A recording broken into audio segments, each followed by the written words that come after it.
Okie doke, welcome back to more Lost Odyssey. And when we finished up last time, we just defeated all the Arthrosauruses that were heading towards Numara.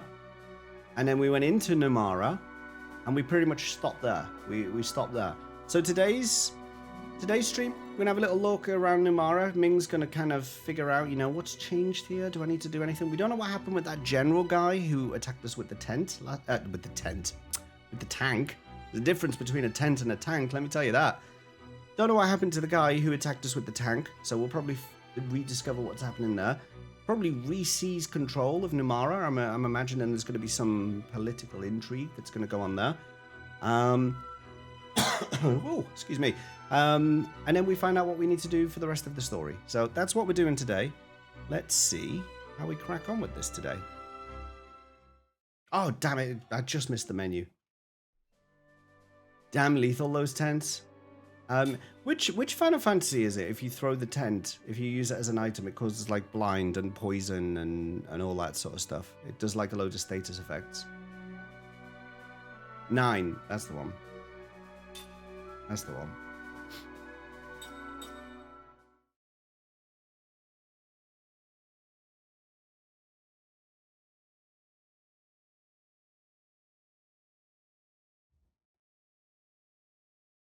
A random chance to do stat effects. FF9 sewer boss before Freya Town. You do use it on that. That is a strat for that. Okay, yeah, so we came to Cook and Mac's house just to see, because Sarah had never been here, and she was like, oh, this is where our daughter lived, and the kids are like, yeah, we live here, this is our house, blah, blah, blah, blah, blah, blah, blah, and they were all very happy about it, but now we're done, so we're going to get out of here. We're going to go down... Oh, should we go down to the waterfront and just see, has the mother's body washed back up, Aliketa? Should I have a little look? Looks like calm seas today, so maybe we're not going to see her come back. Maybe that's done. No, you didn't, Drew. What are you going to be doing with your Final Fantasy IX playthrough? Do inform us. Textures remind you of Log Horizon. I don't think I've ever played Log Horizon. What's it about? Is it an RPG?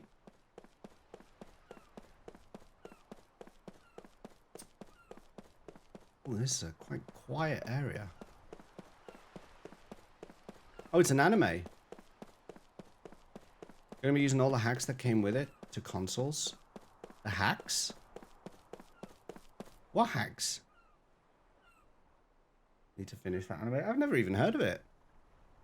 I'm so not in the loop on animes though. The only anime I've ever properly watched, like the only proper anime I've watched is Bleach.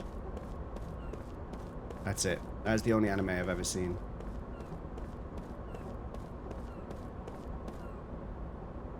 Don't judge me. I like it. Especially the new season. Like the new arc that they're doing. The 1000-Year Blood War. Very good. Very good. Do we want to go in all the houses? Do we want to do like a proper... Because we've already explored. We've already explored Numara. I don't really want to explore it all again.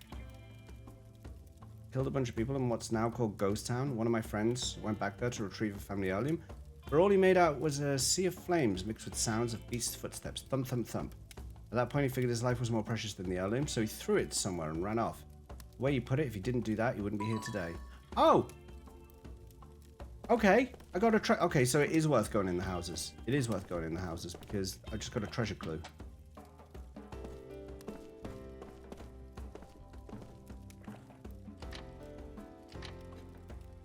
See what I mean? See what I mean about the items? That achievement for the items? Here, I can open this cupboard. I open it up. Item? No. Because I've already got it. I thought it was one I could get.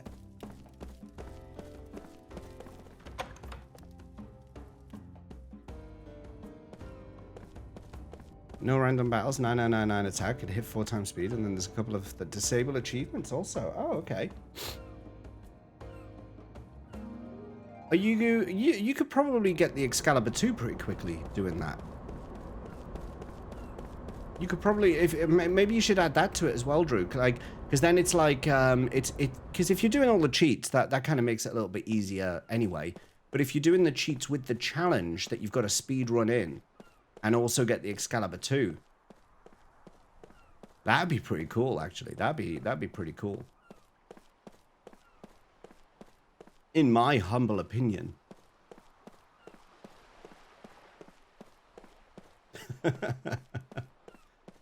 Where's this treasure then? Where's this treasure?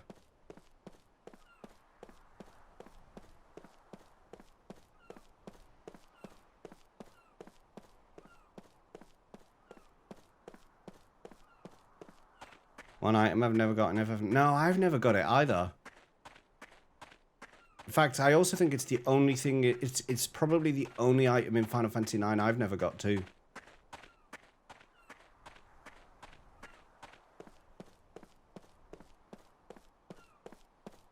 What I'm looking for, by the way, that if you're wondering why I'm just looking, for those of you who don't know this game, if you're wondering what I'm looking for, I've just picked up a treasure clue. And so on the map somewhere, when I get, oh, there it is. I can see it. Can you see on the map? There's like a little glowing orange dot. That's what I was looking for. But you have to get in range of it to make it show up.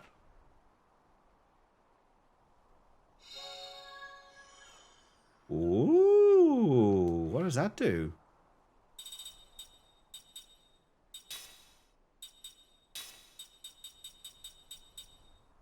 Inflict damage on one enemy based on the HP the user has lost. Oh, so, okay, that's pretty crap, actually.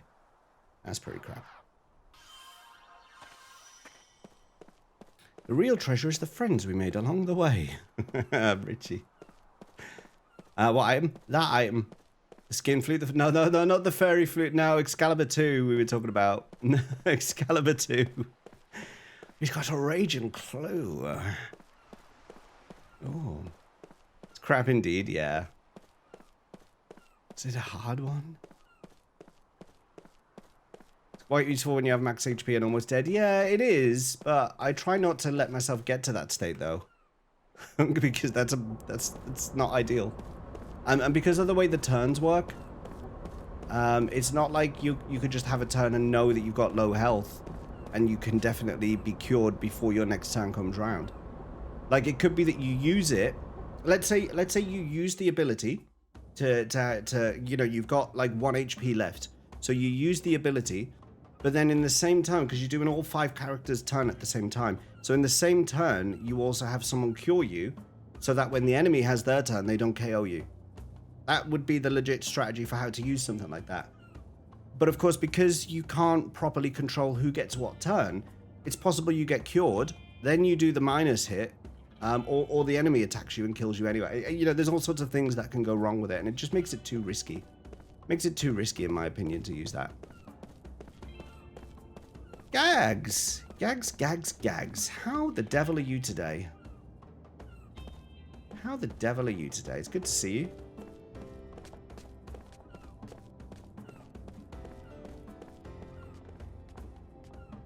You didn't like General Kakana's thanks very much, but he welcomed the Queen back with open arms. Hello? Why is this bridge up? Excuse me? I can't go that way. Gagulus Maximus Meridius Decimus. Leader of the moderators of Neon Genesis. Commander of Orange Fan Club. I don't know what I'm saying. Oh dear, I don't know what I'm saying. Oh, I'm Vicky now. I didn't even realize.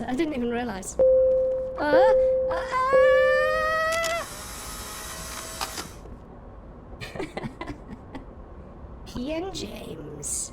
Hey KJ, how's it going? Hello? What now? I've just completely lost my bearings. How are you feeling? I'm feeling a lot better, Gags. I've actually been talking about it. I actually managed to get some decent sleep last night, because Vicky streamed until 11, so I was in bed before midnight, which was great. So I got some decent sleep. Oh, damn it, now everything's back to front. decent sleep, and my cold is gone as well. No, they're the back to front. Oh, God, everything's back to front. I want to go this way. So, yeah, I'm feeling really good today. I'm feeling really good. And also, it's the weekend. It's the weekend now. I'm so happy. Oh, yeah. You think Karnas is just going to welcome Queen Ming home? I've got a bad feeling about all this. All right, Star Wars, man. Much less Star Wars. Whoa! Okay.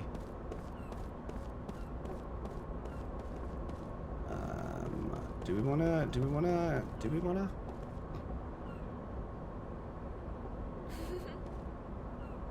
Queen Ming is back?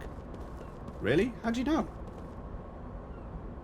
I don't know if there's anything actually here.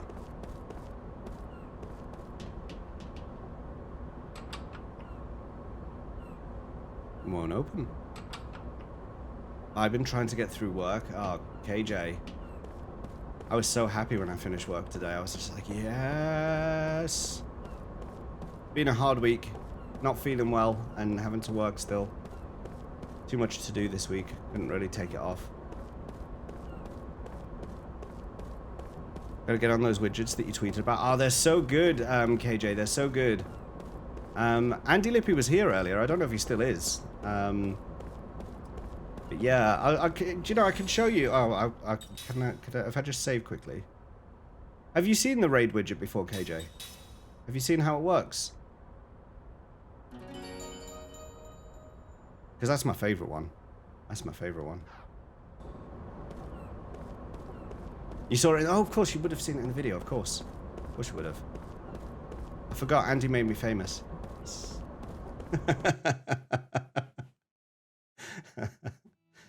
Do you know the funny thing about that video is, oh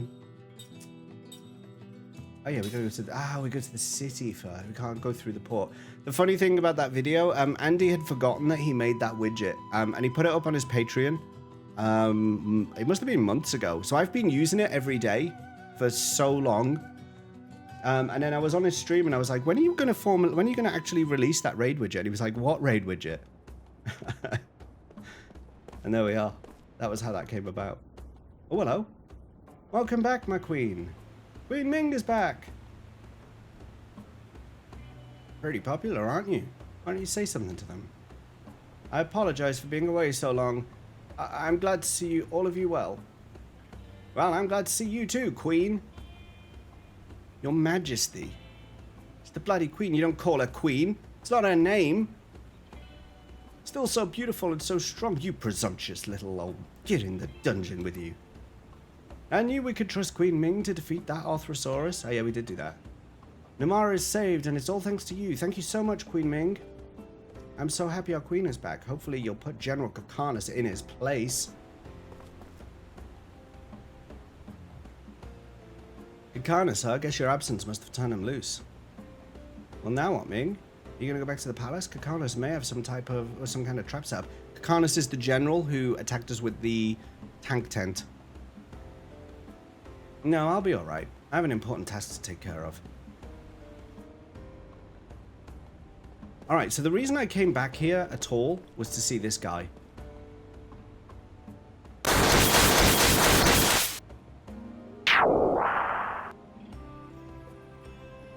You actually did 28 individual bits. Thanks, Rin. I actually didn't know. I've never seen that tested in this setup before. Did you see the way the border? Because this border, it's not, you know, a lot of people use like an animated background that they put their camera on top of or something like that. That's not what I've done with this. The border is a shader filter. So when this scene crops, when this camera changes, the border changes with it. That's like when I go in tiny mode as well. The border goes with it. It shrinks down with it. So the border will always be around whatever outline I have. And that's why it curled around the Lucky Sevens thing then, because that was all that was left on that scene. That was a bit of a bug, wasn't it? Hit the cubes in the correct pattern to create a melody and earn a fabulous prize. Want to give it a shot? Give it a shot. That's the spirit. which song? I've done those two, so we'll go for 3. Alright, I need to write this down. E R G F E D C R.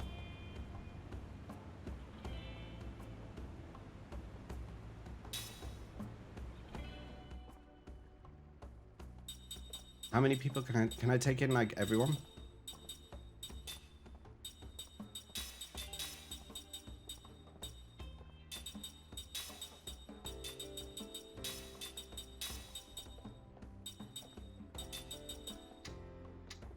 Oh, I can only take in 4. Okay. Too bad that's not an option.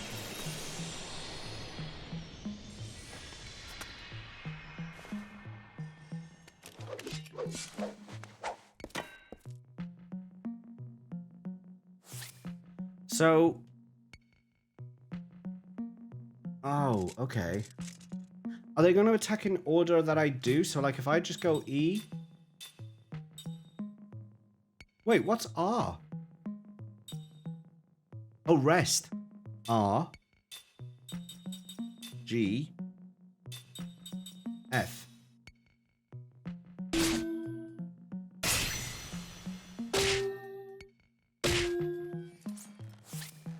And then the second one is E, D, C, R. E. D. C. R.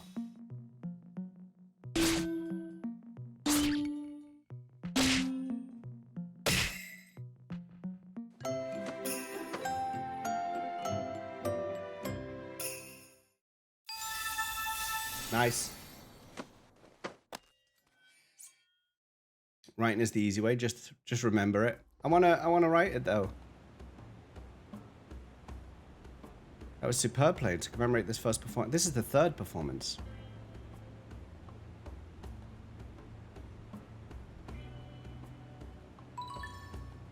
Ooh.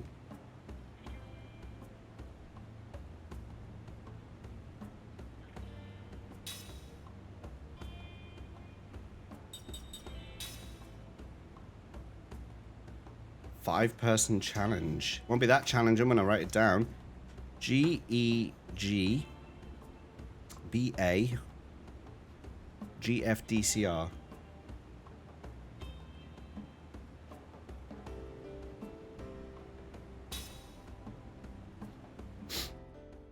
Right then. You can go there. Go there.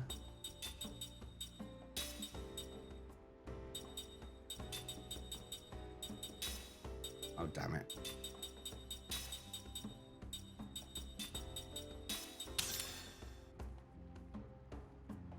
It's not challenging when I cheat.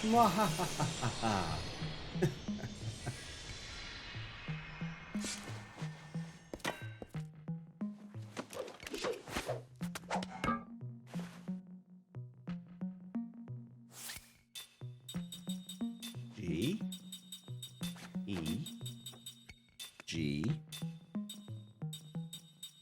B A.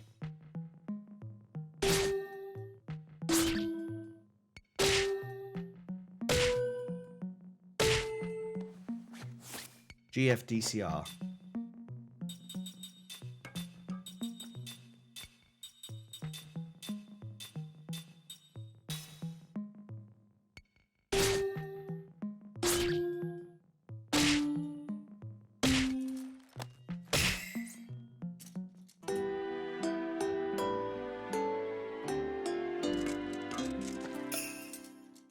Lovely.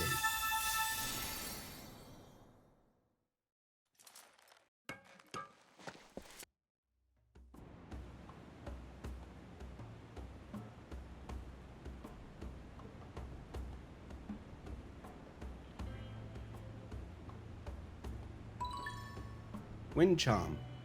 I think I needed one of those ages ago.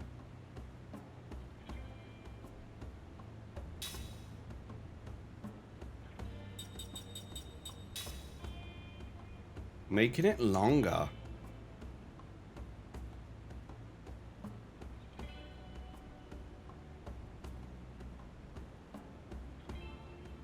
D A E F D R A R G E D R. Oh my. Oh, this is annoying, making me redo the formation every bloody time. Oh, I did it wrong. I did it wrong.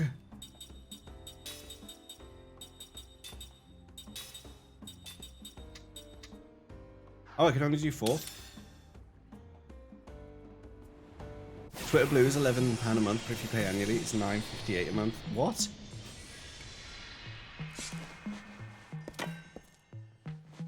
Honestly.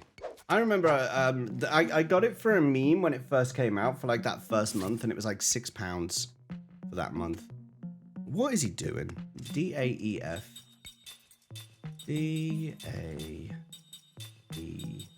His credibility as a result of all of this has just gone through the floor. D-R-A-R. No!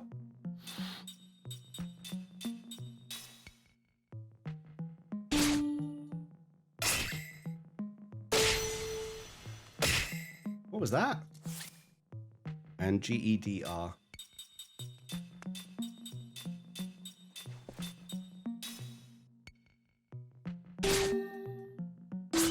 Hassan. No, it wasn't. No, surprisingly not.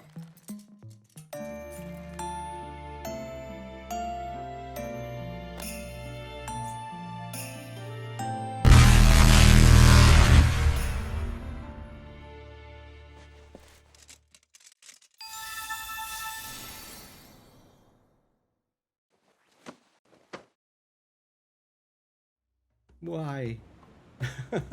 Why? Congratulations, that was some superb playing. To commemorate this first performance, I'd like to give you this. What is it?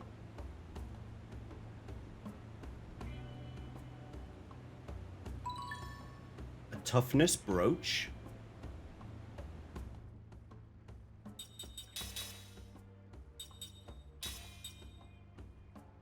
Ooh! Oh! Oh! I like that.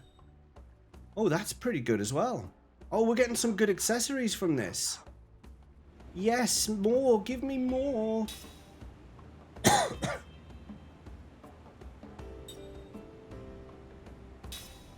Yeah, max HP up 2. I don't even have the first one, but I've got the second. CCGG. GG. Yeah, it's telling me GG, you see. Oh my god, what just happened? Oh no! For some reason, I'm writing with a pencil on this piece of little paper. It's gone through. It's like actually written on my desk mat. It's actually gone all the way through to my desk mat. CC GG AAGR. This is a long one. FFEE. It's quite long. FFEE. Quite long. DDCR.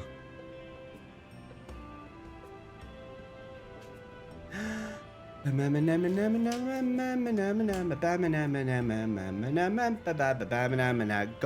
the first pezza.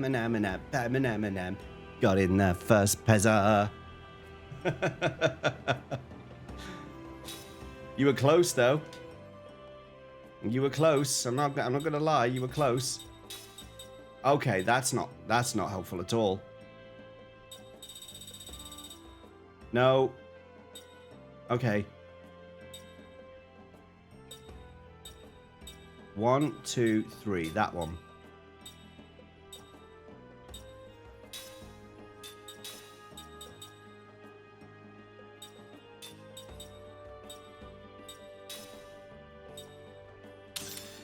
All right.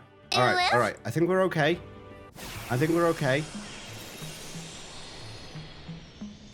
Can't really tell from the screen. Neither can I. I can't see either.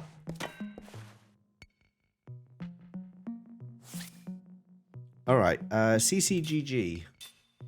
I can see a bit now.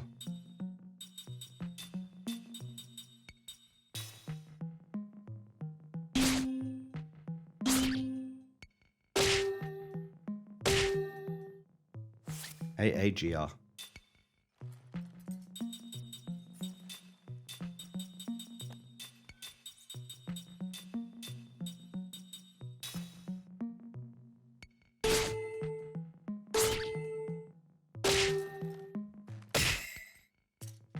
It's doing Twinkle Twinkle Little Star. Or A, B, C, D, E, F, G. Whichever, it's the same melody. Did you know that Twinkle Twinkle Little Star and A, B, C, D, the ABC song had the same melody?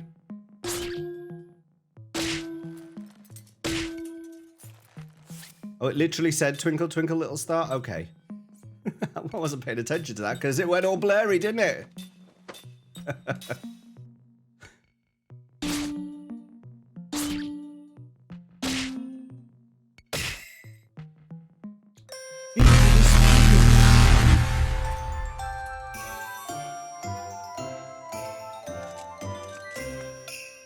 That was not a good lullaby. Although the Reapers do come from the Twinkle Twinkle Little Stars, so... Accuracy, +1.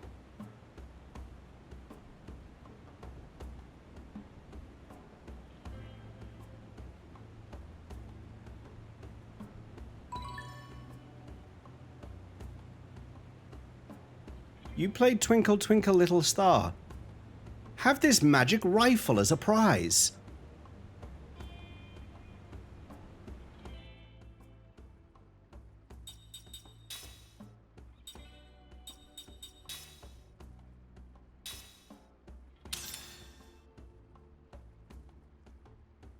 How many kids has he given one of those to? Kind of silly. They give you the solution right before you play. Is it? I wasn't going to say, Rin. I wasn't going to say it. I wasn't going to say it. I might have thought it, but I wasn't going to say it.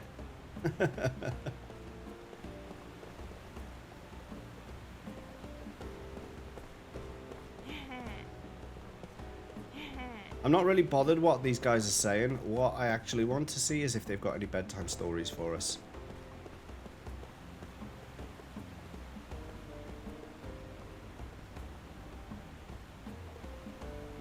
Although the soldiers are being quite aggressive to me.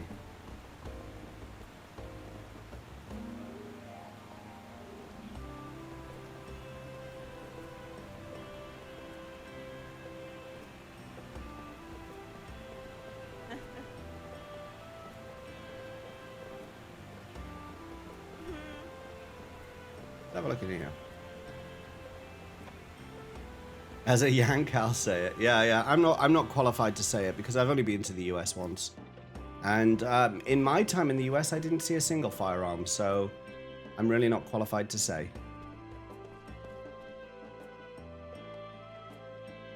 This harp hasn't been played in a long time. No one's tuned it since either. It'd be nice if someone could do that for me. As it looks said, think you can fix it? Don't expect too much from me, Mama. Anyway, I'll try taking a look at it. Maybe I could do something about this.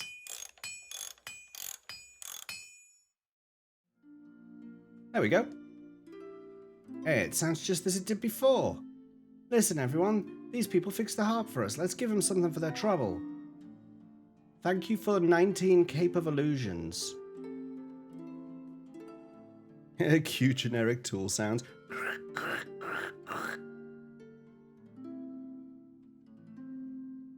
We're not really as pro-public carry as outsiders think. I didn't even think about it when I was over there, to be perfectly honest. I didn't even think about it.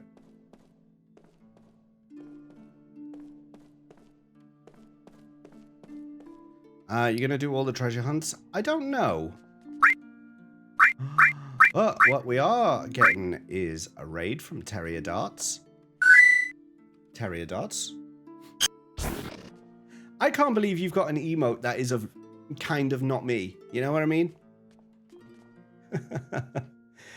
So those who've just come in, we're doing Lost Odyssey today. We're on disc 4. Oh, something was lost in the chaos near Numara's Fountain Square. Nice. This was a good... see, it's good to come in here. We're on disc 4, which is the final disc of Lost Odyssey. I want to stay here.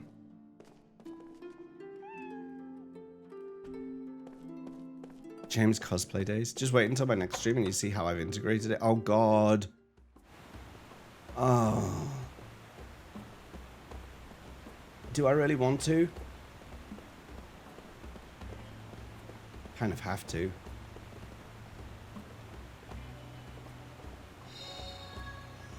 Refresh us. Oh. Getting a lot of spirit magic from this treasure quest. Greatly recovers the HP of a row of party members? Wait, no. But that's what Zephyr does. Why would I not use Zephyr instead? That's the question.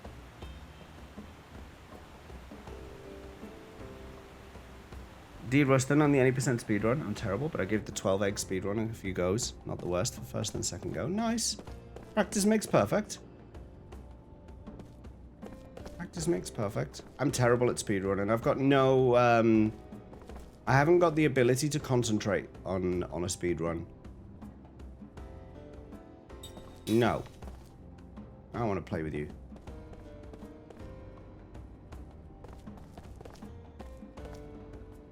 I still haven't managed to get that chest over there.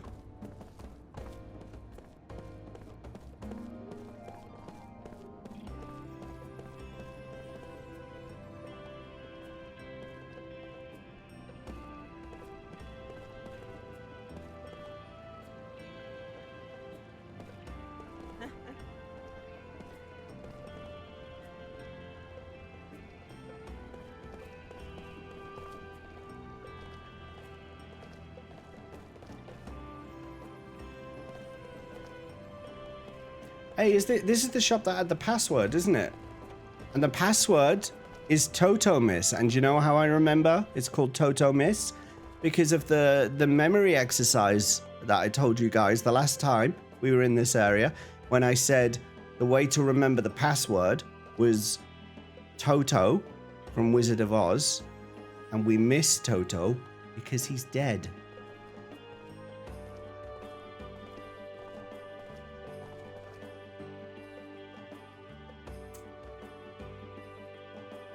Anyway, I remember the password. I probably don't even need it. Probably don't even need it. Oh, he wants me to speedrun 9 to get a weapon we both have never gotten before. Exactly, Drew. I'm waiting for the day. I'm waiting for the day. Drew, you're streaming that, right? Your challenge? You're going to be streaming it. And also, why am I not following you? I just dropped you a follow. I thought I was already following you, Drew, but I am now. I am now, for sure. Welcome. What are you looking for? Any secret stuff you've got for me?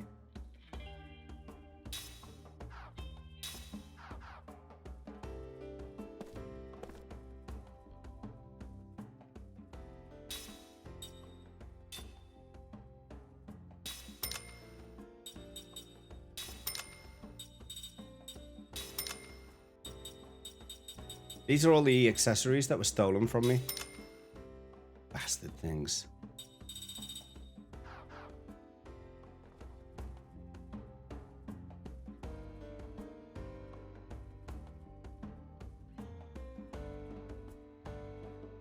So funny. Just a couple of weeks. Rest in peace, Toto. I know. It's only been like nearly 100 years, but you know, still. We still miss. Oh! Oh! Oh! Oh! Oh!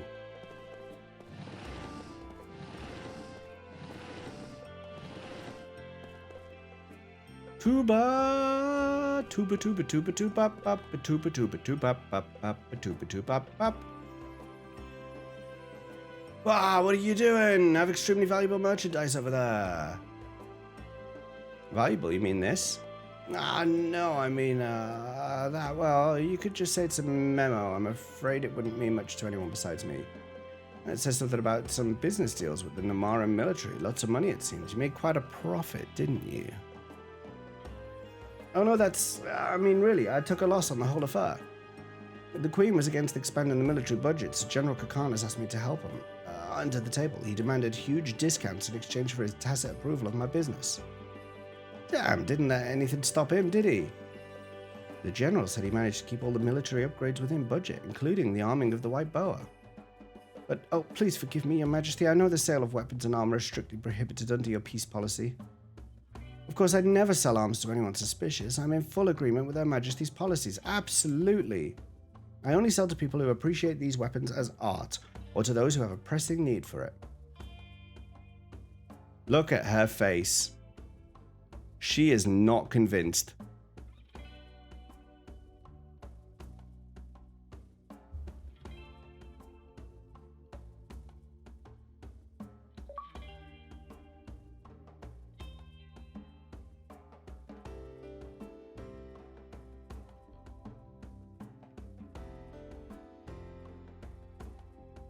She is not convinced. She is not having that at all. Look at her. She is staring him out. She is staring him out. What are you staring at, Coyote's child? I'm saying her face. I'm saying look at her face. Her face is up here. Her face is up here, Coyote. Her face is up here.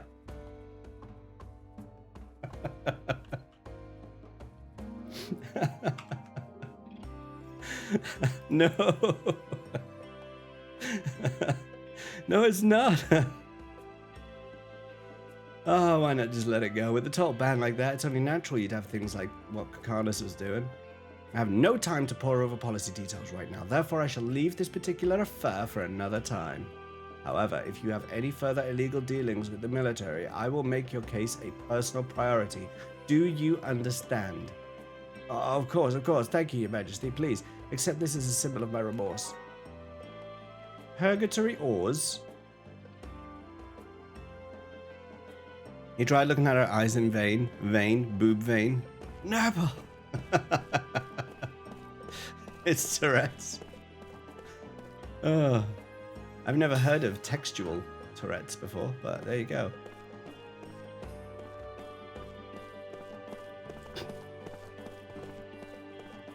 Let's get out of here. We didn't need the password. We just walked in. It was fine.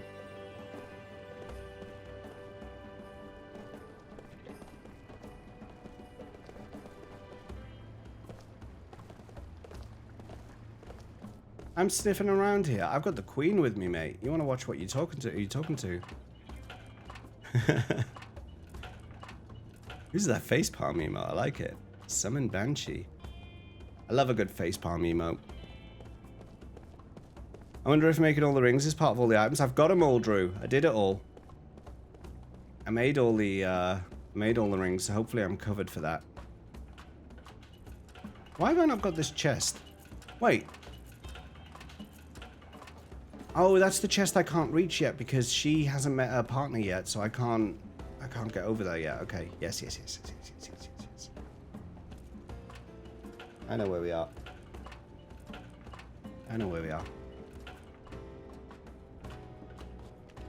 A Renaissance man.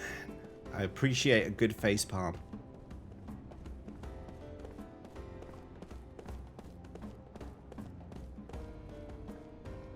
Come on, skinny boy, down the ladder. Off we go.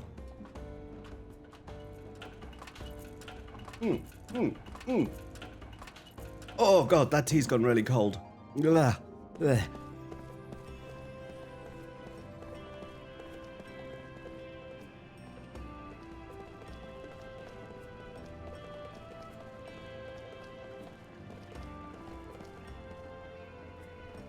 I just want some bedtime stories.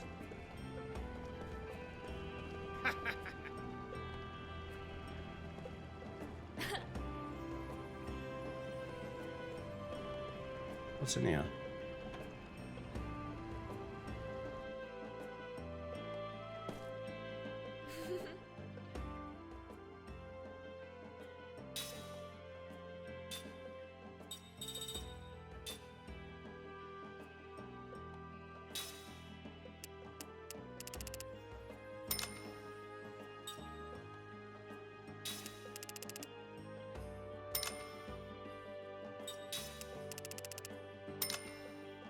About time we stocked up on those.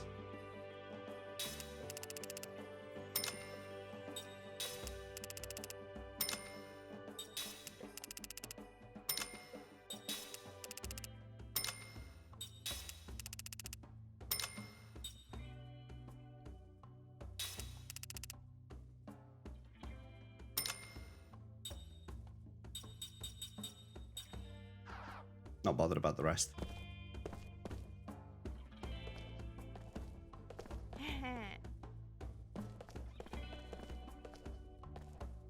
I want to enter that room now. Bet you there's goodies in there. But very much like more facepalm or unamused emotes in your retinue. Ooh. Maybe there's an idea there.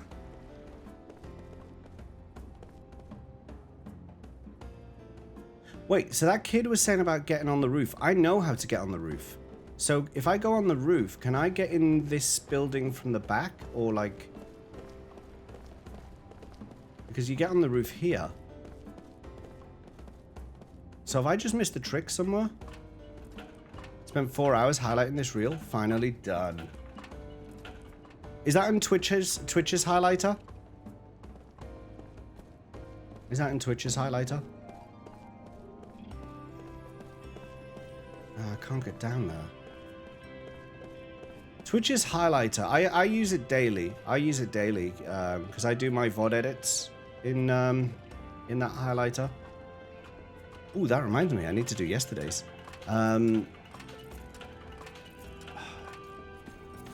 They need to do some significant work on that thing. They've got some real fixes to do. Because it could be bloody awful sometimes.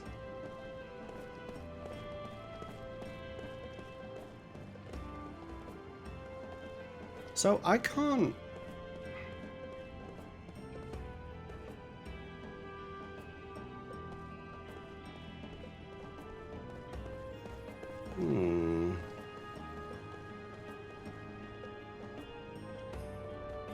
God, my mum's so slow. She really ought to stay at home and take care of the housework instead. She's getting too old for this. Well, sorry. At last! Oh, it's been so long. It's been so long. It's been so long. Redeems are off. Settle yourselves in. Dead Kid's power activates. It is bedtime. It is. Settle yourselves in. Tuck yourselves into your blankets. Put your heads down upon your pillows.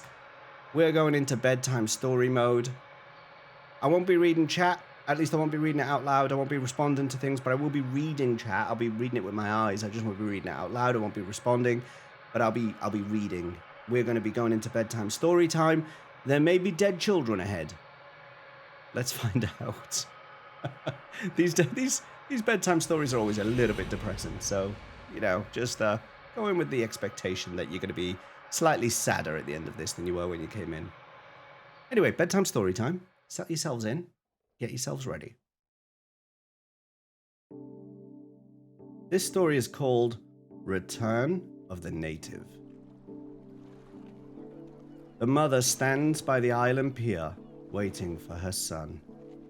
Her luggage is bigger than she is. Dressed in her finest traveling clothes, she seems hardly able to contain her excitement as she speaks to Kime, who happens to be waiting for the same boat to arrive. I got a letter from him, she says. Almost 30 years have passed since her only son left the island of his birth. There was no word from him in all that time until he recently wrote announcing his successes and his plan to bring her to the mainland. I've been so alone ever since I lost my husband, so just to think I might be able to spend the rest of my life with my son, his wife, and my grandchildren. She sold the house she'd always lived in and has been waiting for her son to come for her. The letter arrived over a week ago. I wonder why it's taken him so long. The seas are calm. Kime arrived here on yesterday's ferry. You mean he's late?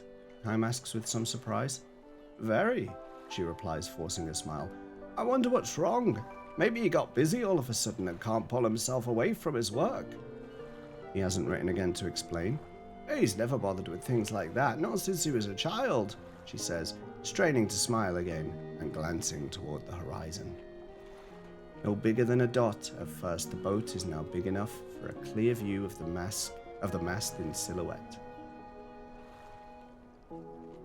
Anyway, I'm not worried. I know he'll be on this boat, she says, raising herself from the dockside crate on which she's sitting and waving a handkerchief towards the approaching vessel. Kym also stares hard at the boat, which gives his eyes a stern expression. Young man?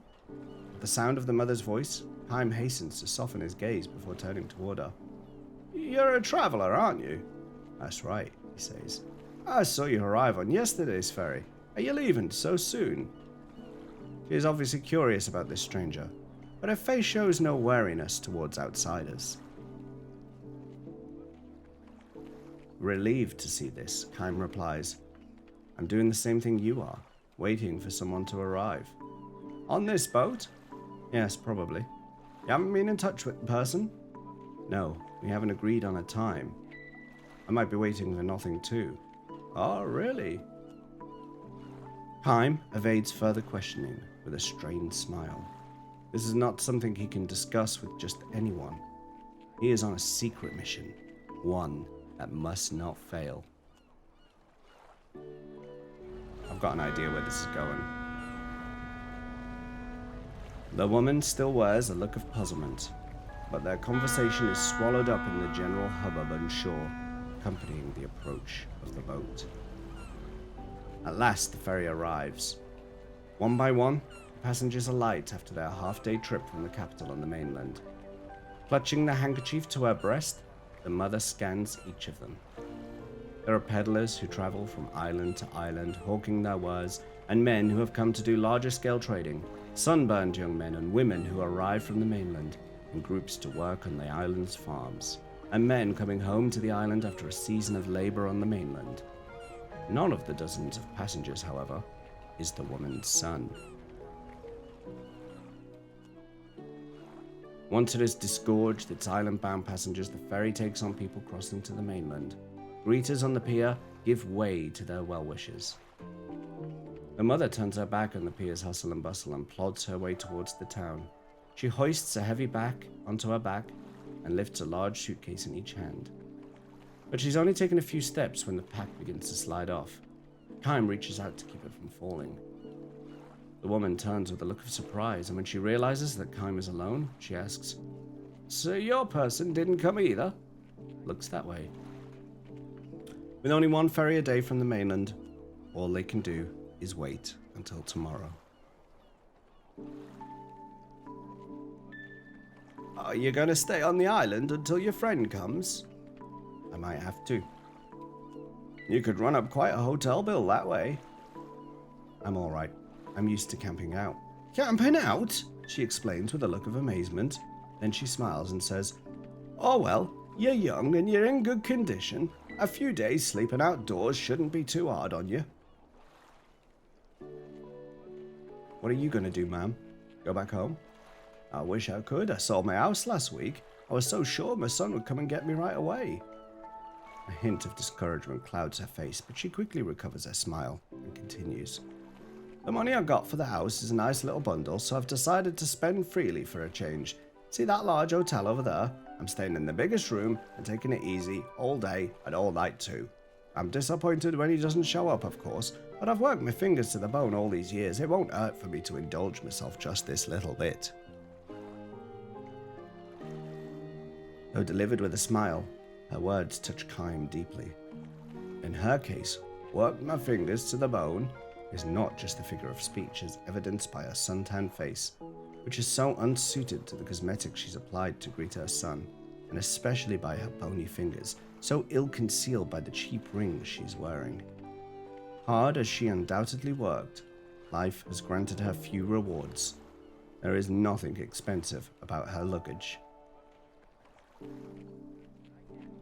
I'm sure your son will be here tomorrow, Kym says. Her deeply wrinkled face breaks into a joyous smile. Yes, of course, tomorrow for sure, she says with a deep nod. I hope the person you're waiting for comes on tomorrow's boat too. Thank you very much, he replies. I have an idea, she says. You might get sick camping out. If you'd like, why not stay in my hotel? I'm sure we could arrange something for one extra person. Kym senses that she's not suggesting this out of mere politeness, which is precisely why he demurs with a smile and a nod. Thanks just the same, he says. But don't worry about me. Just take the rest you deserve after all your long years of hard work. If you say so. She seems somewhat disappointed, but does not press him to accept. As he watches her trudge off towards her hotel alone, all but hidden from view by her huge bundles, Chaim wonders if, perhaps, she was hoping that his company might ease her concern that her son might not show up after all. Even so, he decides not to chase after her and retract his refusal. He's the wrong man to spend time with a mother whose only dream is to have a happy old age. Most likely when tomorrow's boat arrives, she'll finally be reunited with the son she's longed to see all these years. The person that Chaim is waiting for will also almost certainly cross over to the island tomorrow. The mother will undoubtedly shed great tears when a reunion takes place. Chaim, on the other hand, has a bloody job to perform when he encounters the man he's waiting for.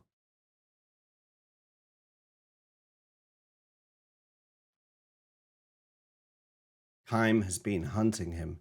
The man is a fugitive, and there is a reward on his head. He is known as the boss of an underworld gang in the capital, and he has committed crimes without number: robbery, fraud, extortion, assault, and even murder.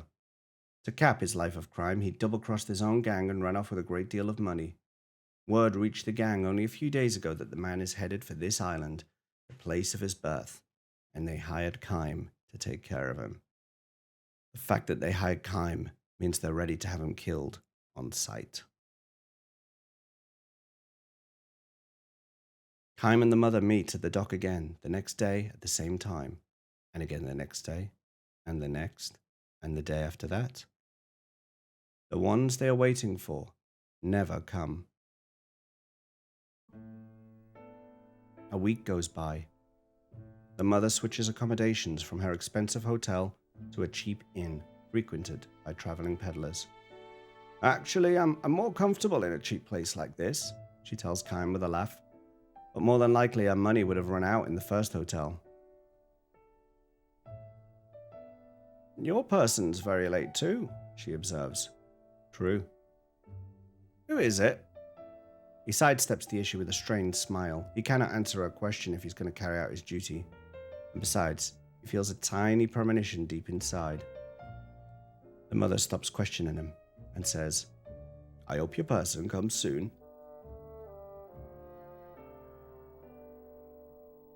Another 3 days go by. A messenger from the gang disguised as a peddler whispers to Chaim as he steps off the ferry. We think he's hiding in the capital. We're looking in every rat hole we can find, but there's no sign of him. Chaim nods silently and glances at the boat. Even after the last passenger alights, the mother stands on the pier, looking up at the boat's empty deck. Let me ask you, young man, the mother says to Chaim 3 days later. Does the place where you're camping out have a roof to keep the dew off? Chaim's been sleeping in a dilapidated old house found near the harbour. All I need is a place to sleep, she says. Would you mind if I joined you there? What's that? The place I'm staying now is not much better than a ruin. I'm sure I'd be fine wherever you're staying. Yeah, I'm sure I'd be fine. She smiles like a child who's found a new source of mischief. Chaim does not refuse her. More precisely, he cannot refuse her.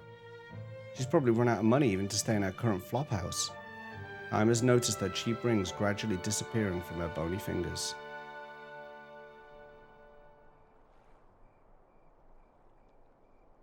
As they pass the night in the abandoned building, the moon, their only source of light, the mother, without prompting from Chaim, spills out her memories of her son. They are by no means pleasant memories. Known as a roughneck even from his earliest days, the boy was hated by all the neighbors and caused his parents a good deal of shame. He'd steal our money, stay out all night partying, and before we knew it, it was the number one thug on the island. He was always getting into fights and bothering girls. During the island's annual festival, he'd go wild, destroy property. So my husband and I would have to go around apologizing to everyone. The father, a skilled stonemason, lost his job when the son stole valuables from the boss's house. The mother could hardly walk down the street without being subjected to the glares and finger-pointings of the neighbors. Things got especially bad after her son set fire to the island assembly hall, just for fun. His parents raised them badly. The boy's misbehavior is the parents' responsibility. The son's become such a thug because his mother's spoiled and rotten. It's the parents' fault, the father's fault, the mother's fault, your fault. They'd heard it all. It was so hard for us on a little island like this. There was no place we could hide.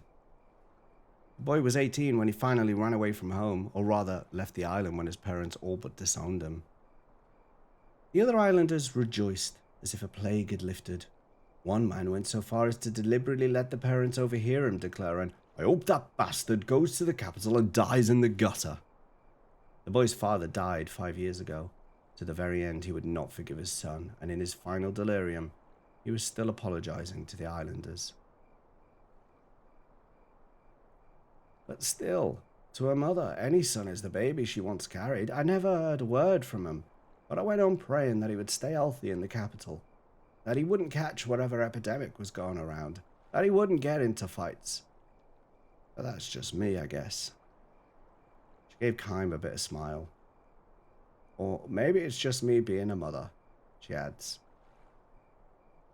You have parents too, I suppose. Of course you do. Everyone has parents. True. Are your father and mother still alive and well? Kym bows his head in silence. On a journey with no clear beginning and no definable end, Kym is unable to answer a question like this. Instead, he asks the woman, "What's the first thing you'll say when you finally get to meet your son?" "Good question," says the mother. After thinking it over for a few moments, she replies, "I won't actually say anything. I think I'll just hug him and say nothing at all. I'll hold him tight and let him know how glad I am that he's alive and well." Just supposing no, Kym presses her gently. If you knew that he'd lived a life less than exemplary life in the capital, too, would you still give him a hug? Her response is instantaneous. "First I hug him, and then I give him a good talking to." She smiles shyly at Kym and adds, "That's what being a parent is all about." The next morning, she runs a high fever. She may have survived the dew, but a night in the dilapidated building has taken a toll on the old woman's health. Even so, when it's time for the ferry to arrive, she struggles to her feet and heads towards the pier with uncertain steps. Alarmed, Kym holds her back. "You're in no shape to be going out," he says.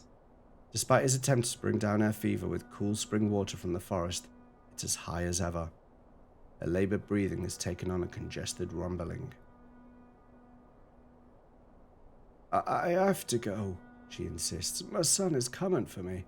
I'm gonna see him." She sweeps away Kym's restraining hand, but the effort causes her to lose her balance and sink to her knees. "If he's on board, I'll bring him here," Kym assures her. "Tell me how I can recognize him." Cradled in Kym's arms, half delirious with fever, the old woman mutters, On his left cheek, before he left the island. He got in a fight, somebody cut him. He has a scar." Kym nods and lowers the old woman to a straw mat spread on the ground. He fights back a sigh and closes his eyes momentarily, and he stares hard through a small window at the ferry dock. His suspicions were right after all, though he was sure of it last night. Kym was given a written description of the man when he took on the assignment from the gang. There could be no doubt. Scar on left cheek.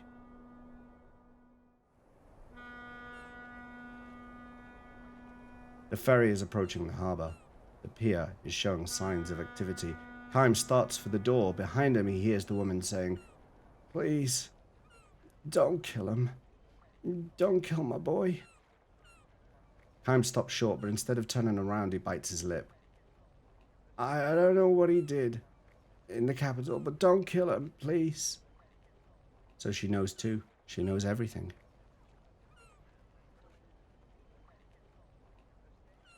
"If you have to kill him, if you absolutely have to, please, before you do it, let me just..." Kym leaves the ruin in silence. His steps are uncertain as he makes his way in the blinding glare of the afternoon sun.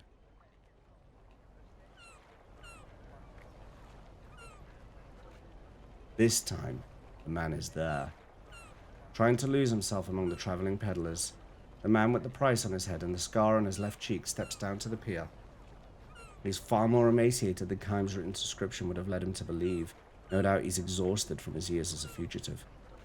Still, he has fulfilled his promise to his mother by coming back to the island of his birth. His eyes dart fearfully over the pier.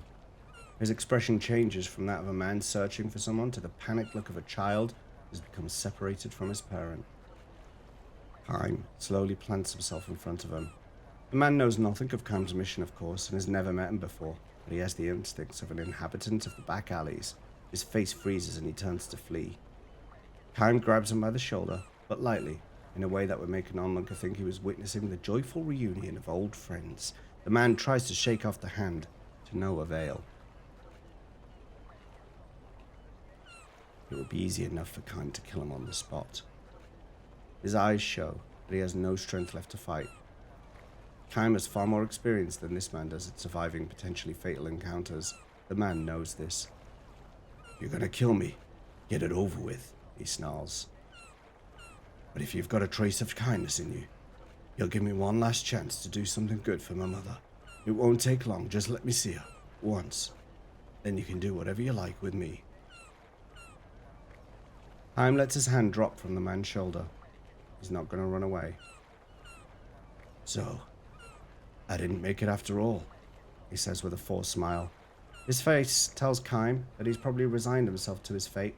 It suggests, too, an air of relief, having finally brought his life as a fugitive to an end. "How many men have you killed?" he asks Kime. "I don't have to answer that. And I don't really want you to tell me. It's just that, well, looking at you, I'd say I'm older than you are. And there are some things a person comes to realize when he's lived a long time. Things about guys you've killed. Every single one of them had parents. Killing a person means killing somebody's child, right? When that finally dawned on me, I left the gang. Gangs don't pay retirement bonuses, so I sort of borrowed a little money from them, and I thought I'd use it to, well, I've given my mother a hard time all these years." His voice grows thick and muffled. He shakes off the emotion and proclaims with a laugh, "What the hell? That's a lot of sentimental nonsense. I don't know how many guys I've killed over the years, so I figure I'm getting what I deserve. I can't hate you for what you're doing." A shout comes from the ferry deck. "We'll be departing shortly. All passengers bound for the capital should be boarding now." Kime looks hard at the man and says, "Just tell me one thing." The man says nothing in reply, but Kime continues. "What's the first thing you're going to do when you see your mother?" "Huh? What are you talking about?" "Never mind, just answer the question." "I'll say, I'm back." "No, I won't say anything. I'll just take her in my arms, that's all. Give her a big hug. Sure, that's what parents and children are all about." Kime relaxes the grim expression on his face and jerks his chin toward the forest beyond the pier. "There's an old broken down house in the woods. Your mother's waiting for you there. Go to her." "What are you talking about?" "Don't ever come back to the capital, and don't stay on this island. Take another ferry and go far away to some other island. With your mother." The man looks stunned. I mean... His voice is trembling. Kime says nothing more. He leaves the man behind and strides towards the boat before it can depart. Mission accomplished. Kime does not care if, in return for this deed, he's labeled a traitor to be pursued by the gang. The image of his own parents praying for their son's welfare has long since faded from his memory. "Pulling out, please hurry," comes the cries of the ferry crew. A big gong is ringing. Startled by the sounds reverberating between the vast stretch of ocean and the open sky, brightly coloured birds dart up from the forest. Large birds and small birds, parents and their young. The larger birds seem almost to be shielding the smaller ones beneath their slowly beating, outstretched wings. The end. Wow, no one died in that one. No one died. Scuzzlebutt, good to see you. Good to see you. The end. It's good to see you, Scuzzlebutt. Sorry I couldn't interrupt the story, but it is good to see you. It's good to see you. Always good to see you. Not me being a blubbery mess. He let him go to go see his mummy. To be fair, his mum doesn't sound like she's going to be sticking around too much longer, so... His memories are very detailed. Yeah, my throat's sore after all that, actually. I need some water. You found them all? I think I'm going to have to. The Arthrosaurus monument gone. Things are starting to get a little better. Okay. Yeah, let's actually have a look down here. No one died. The only thing that's lost is the devs. Am I right?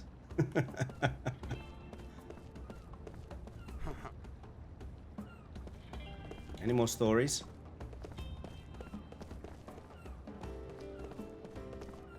We found one.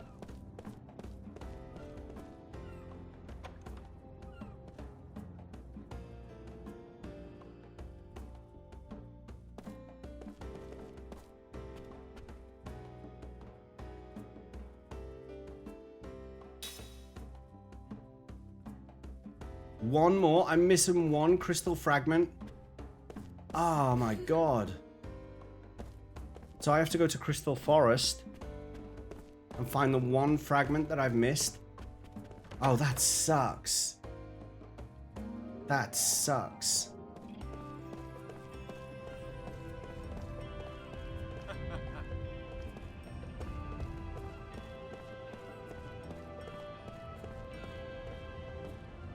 Quit hanging around here.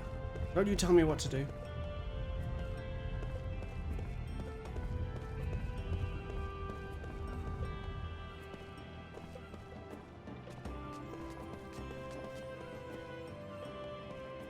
We did beat the Arthrosaurus. We beat 5 of them. I am purposefully skipping quite a lot of the conversation. Whoa, what? Scuzzlebutt?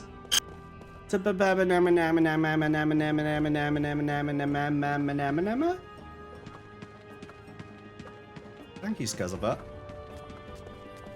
Thank you very much. Fellow German dwellers, I see. Hello, fellow livers in Germany. Not live. I'm just gonna stop talking. Isn't this so much fun? Yeah, I don't know what you're. Yeah, okay. I don't know what you. I don't know what's fun. Oh. Hey, you can't just take that. Hey, come back here. Ah, make me. Bah, he gets me every time. I'm gonna teach him a lesson one of these days. Oh, crap. I didn't think I'd come across one so quickly. I've only just done one. Oh, my throat. Alright, redeem's off. Ah, here we go again. Here we go again. If you've just woken up, well, lie yourself back down. Put your head upon your pillow. Wrap yourself up. Get tucked in. Because we're going into another bedtime story. Hey, Brunette. How's it going? But look, it's a spicy one tonight. Hey, look out. We're getting some of it. We're running through some stories here. We're getting through some stories.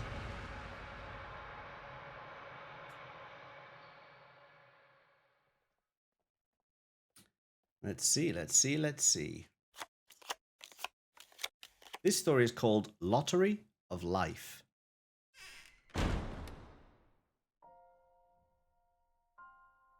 Having kids is like playing the lottery. That was how the police commissioner put it, with a grim smile and a sigh. He was the man in charge of domestic security. Sometimes you pick a winner, and sometimes you pick a loser. Life is like that. You can't control it. Kine responded with a silent nod. Not that he was convinced that you could divide people into winners and losers. But that was how they did it here, in this country that was the size of a city. He had no choice but to recognize it as reality because the man who kept the peace here believed it. And this nation was known for having the best public safety of all the countries in the region. Every kid in that is a loser. he spat out, jerking his chin toward the juvenile prison, visible from his office window. Built to hold young criminals, this was the largest and the most strictly run and most closely guarded prison to be seen in any of the neighboring countries. Its treatment of its young inmates was also the harshest. You're a foreigner, Kime, so you may not approve, but we have our own way of doing things. I see, Kime said. Losers are losers. There's nothing you can do to make losers into winners. It's never going to happen, far from it. If you coddle losers, they just turn into the biggest losers and give the decent people a lot of trouble. Do you see what I mean? That's one way of looking at things. Kime's deliberate irony was lost on the police commissioner. No, it's the only way. If you're going to have a safe, peaceful country, he declared, and we'll expect you to abide by this view too. Kime had nothing more to say to him. If he were to insist on confronting the police commissioner, he might be seen as questioning the authorities, which could land him in the adults' prison. This would be easy enough to bring about for the police commissioner, and indeed for anyone in the city-state who stood on the side of the powers that be.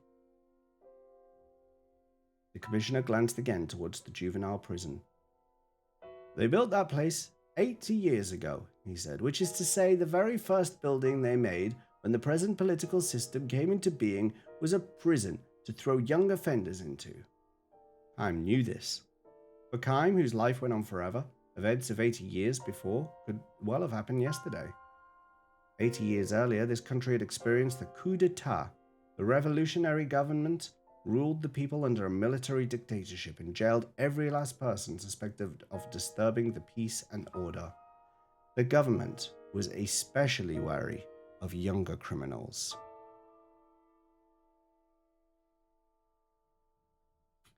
There's a limit to how serious a kid's crimes can be.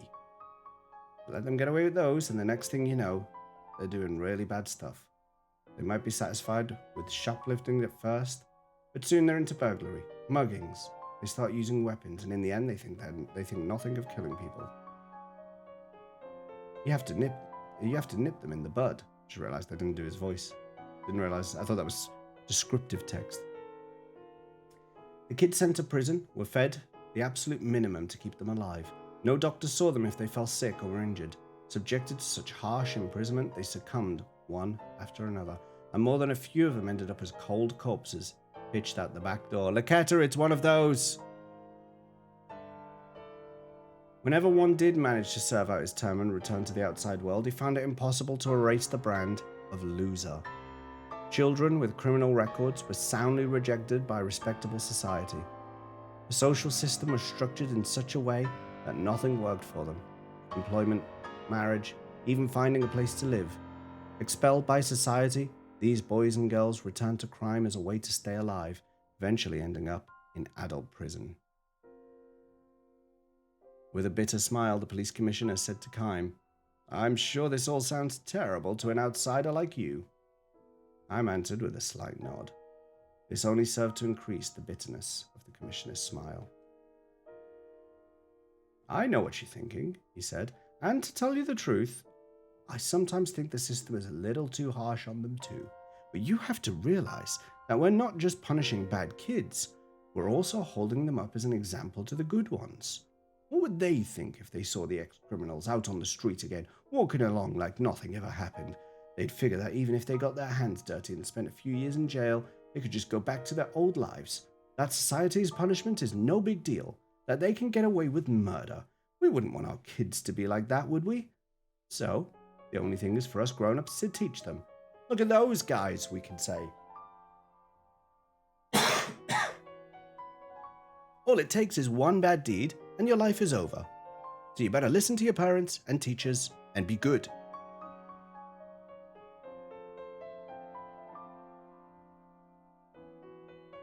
He definitely had a point. Kime was willing to grant him that. But still, the commissioner must have noticed a hint of shadow crossing Kime's face, and he shifted his tone of voice. With bureaucratic conviction, he declared, The authorities have received word that there is going to be a coup. Of course, the military have everything under control, so there is nothing to worry about. They could suppress it right now if they wanted to. They could easily attack the agitators and capture the ringleaders of the plot. In this case, however, They have decided to let it get started in order to smoke out every last one of the reactionary elements.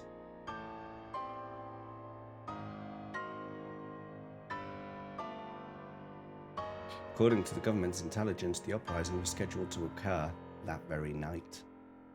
We are prepared for just about any eventuality, but there is always the possibility of the unexpected. If there were a riot inside the juvenile prison timed to coincide with the rebellion, that could be a real problem. This was why Kime had been hired as a temporary prison guard, a bodyguard for the state.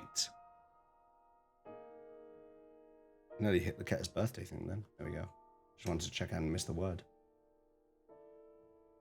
We're counting on your skills as a seasoned warrior, which is why we're entrusting you with such a major responsibility. Be sure you live up to our expectations. I know, Laketta. If you have to resort to violence, we have no problem with that. Whatever you do, it will be for the sake of law and order. It will be in order to protect the happy lives of the decent citizens of our nation. Carry out your duties with complete dedication of body and soul. The commissioner handed Kime a one-page document. It was, literally, a license to kill.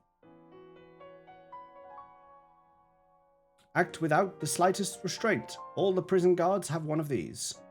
But still, if you hesitate to impose the ultimate punishment on a single loser, then countless winners among the upstanding citizenry must suffer the consequences. You understand, I'm sure. Once a loser, always a loser. Rather than living with such a burden, they themselves might be happier to have you kill them and get it over with. Kime accepted the document from the commissioner without comment. That completes our contractual arrangement. Now assume your post. With a perfectly straight face, the commissioner cautioned Kime. Just make sure you don't let any foolish compassion get in your way.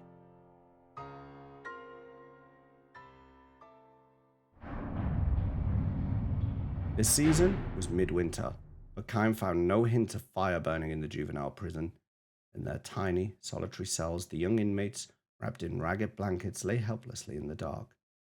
Painful moaning came from one cell, suggesting its inmate might be running a fever. From another came unbroken, shrill, mean laughter. That could only the person's mind. From another came unbroken, shrill, mean laughter. That could only mean the person's mind had snapped, missed the word. What you see is what you get, said the veteran guard, guiding Kime on his first round of inspection.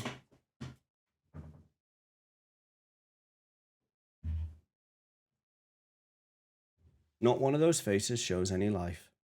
So even if something were to happen, these pitiful creatures couldn't do a damn thing. They're losers, all right. They're breathing, but that's about it. Is there really no possibility of them being rehabilitated and becoming winners? The other guard gave Kime a momentary blank stare and then said with a laugh and a wave, No, none at all. 80 years since the revolution, and the change of generations had replaced virtually all the people from that time.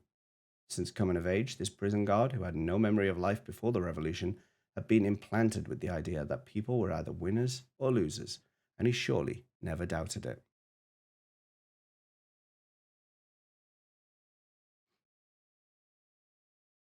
They went out of their way to hire you, so it might be a little strange for me to say this, but I'm sure the kids in here are never going to riot, no matter how wild things get on the outside.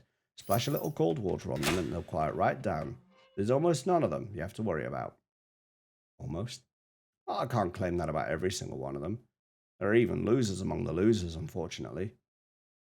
The guard showed Kime to the end of the hall, and there he opened the lock on a door so thick it could be mistaken for a section of wall.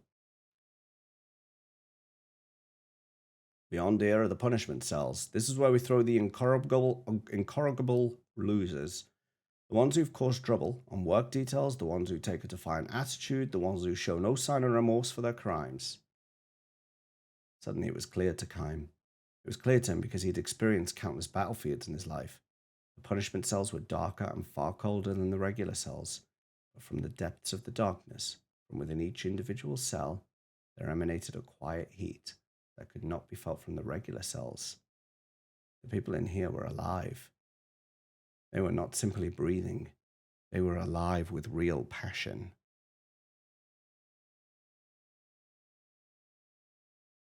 crimes that originally got them locked up here were nothing much. A little burglary, some purse snatching, flashing a knife, stuff like that. If they just quietly served out their terms, they'd be out now, living obscure lives somewhere. Instead, they resisted and kept resisting. They called for better treatment of inmates. They appealed for an end to discrimination against former prisoners. The number of their crimes multiplied until it became clear they'd never get out of there alive. They'll just go straight from here to the adult prison. When they grow up, it'll be 20 or 30 years before they can breathe the outside air again, if they live that long, which would be quite an accomplishment. The guard concluded with a belly-shaking laugh, which was interrupted by a voice echoing from a dark cell. "Stop that laughing!" It was a quiet but commanding voice, though one that retained a hint of boyishness. I hope I conveyed that well. A look of fear crossed the guard's face, though. He quickly reverted to a sneer. "This is the biggest pain we've got," he said. "His name is Duran. They say he's the leader of a gang of juvenile delinquents on the outside, but here he's just a noisemaker."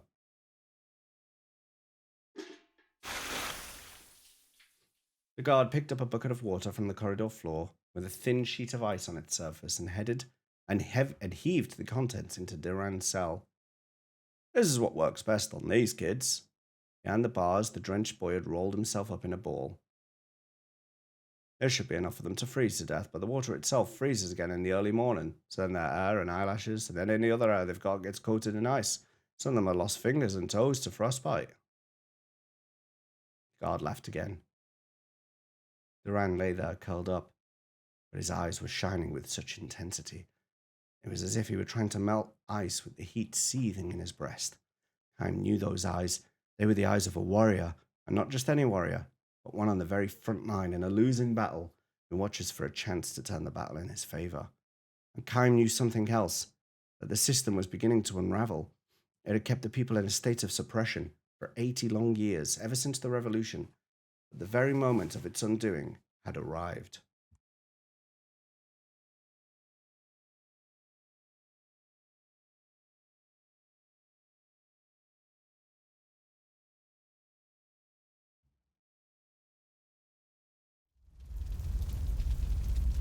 The prison fires started that night. "Chaim, it's the coup!" The guard came running to report on the situation outside. Fires had been set throughout the city, he said. This was, of course, the uprising that government intelligence had anticipated. Martial law was declared, and the government was mobilizing the entire police force and army. Word had come, too, that the ringleaders were already under arrest. One element, however, had been wholly unanticipated. The guard informed them, "The wind is strong tonight." Fanned by unseasonable winds, the flames were racing through the city. On orders from the commissioner, we are not to fight fires in the juvenile prison. Is that clear? Do not engage in firefighting here. In other words, no one would be coming to save the inmates. It can't be helped, said the guard. The army and the fire department have all they can do to put out fires in the city and evacuate the people. They can't spur any men to protect this place, and we've been ordered to join in the rescue effort in town. I guess that means we let the kids out. This was a given, Ham assumed. If locked up in their cells, the young inmates would burn to death. Don't be ridiculous, the guard shot back. These kids are all losers. We've gone to the trouble of locking them in here, and now we're supposed to let them out. Are you serious? Ham replied. Are you serious? I can't believe you'd say something so stupid. I'm telling you, they're losers. We don't have time to save them, and we're certainly not going to let them run loose. The commissioner would never allow such a thing. He obviously meant every word he was saying. They were planning to let them die. The flames were spreading quickly, and the screams could be heard throughout the prison. There was no time to appeal directly to the commissioner, and such an appeal would only end in failure, he was sure. Give me the cell keys, Chaim said. You're joking, the guard laughed. There was only one thing to do. Without a word, Chaim landed a plunge in the guard's solar plexus. The guard went down in a heap, and Chaim tore the clump of keys from his belt. The first cell he opened was Duran's. The boy came out looking confused. Are you one of us? He asked Chaim. Are you with the coup? Not interested, he answered. So why are you letting us go? Duran asked. Because I don't like dividing people up into winners and losers. Thanks, Duran said. Sporting a big grin, he took the keys from Kime and turned away to start opening the other cells. I want you to come back, Kime said to him from behind. What's that? This is an emergency evacuation. When the sun comes up and the fires are out, I want you to come back here. You kids still haven't finished paying for your crimes. You must be kidding. Not at all, Kime said. You kids run away, that'll just prove they're right. Once a loser, always a ruser. Is that alright with you? Don't you want to show the ones who rule this country that they're wrong, that people can change? But we'll never get another chance like this. This coup is going to fail. You can run around all you want, but they're going to catch you in the end. You'll always be branded losers. They might even kill you when they catch you. Duran turned to stare at Kime. The prison was already surrounded by flames. Against this bright red backdrop, Duran's eyes still burned with the fighting spirit of a warrior. This country's political system can't last much longer. The day will come when you kids can leave prison with your heads held high. I absolutely believe that. And because I believe it, I don't want to see you die for nothing. Kime turned from Duran to pull the guard up from the floor.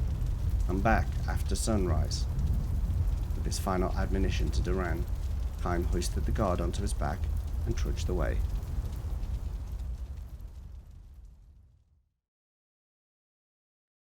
These events occurred 50 years ago.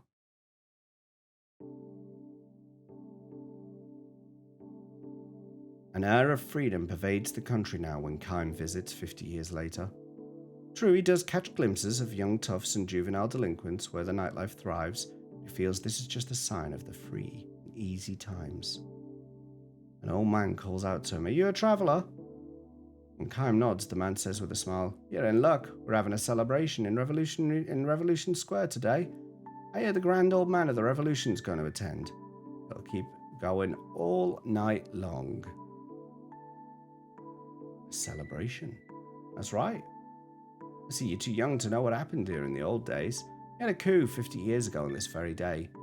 The coup itself was put down in one night, but the rebel troops set fire all through the city, so the rest of us were running around like crazy in all directions.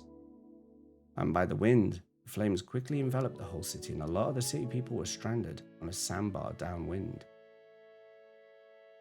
I was one of them.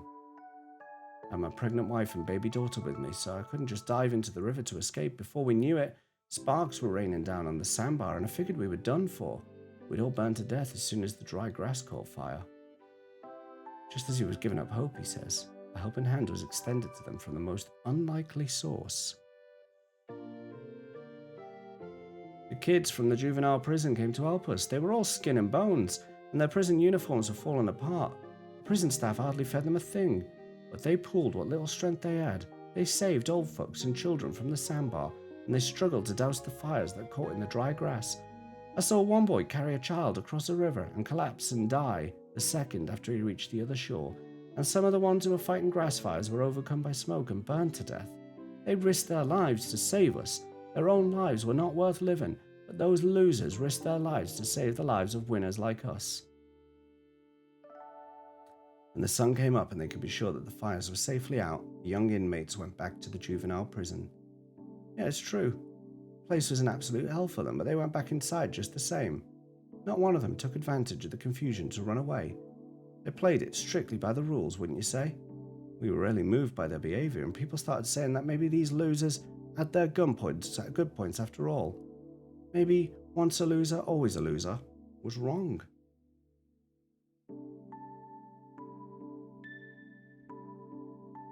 The whispers spread throughout the country, quietly but surely. Soon the view emerged that the treatment of juvenile prison inmates should be improved. Another increasingly widely held view was that society ought to welcome ex-inmates more warmly once they paid for their crimes. Finally, the change in attitude towards loser children took the shape of dissatisfaction with the political system that had continued to foster such a dictatorship. And 40 years ago, a second coup occurred. This next coup took the shape of the citizens' revolution that involved the masses, and for that reason, it succeeded. That's how the form of government we got today got its start. Listening to the old man's reminiscences, Kime finds himself smiling and nodding again and again, deeply moved. The last thing the old man tells him is the name of the hero who led the revolution and became the first president of the new government. Duran.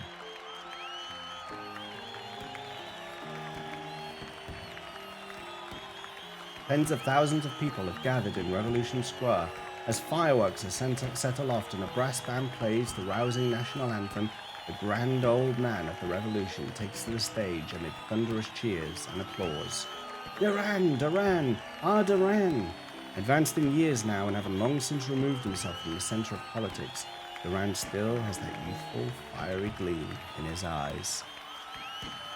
There is no way for him to spot Kine among the assembled throng, and even if he were to notice him, he could never imagine that this young man, unchanged from 50 years ago, was the temporary prison guard on that fateful night.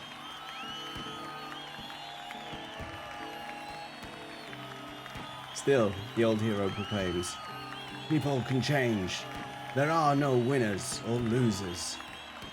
His words are greeted with cheers and fireworks, and the excitement of the celebration reaches its peak.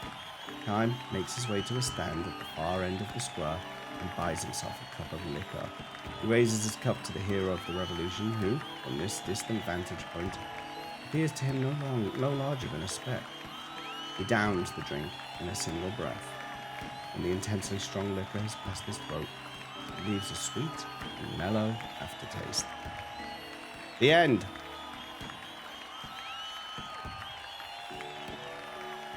Well, children died in that one. They did. The children died in that one, but it had a happy ending at the end of it, so it's okay. It's okay. Turn the... It makes me afraid to do that, Rin, when you say things like that. It makes me afraid.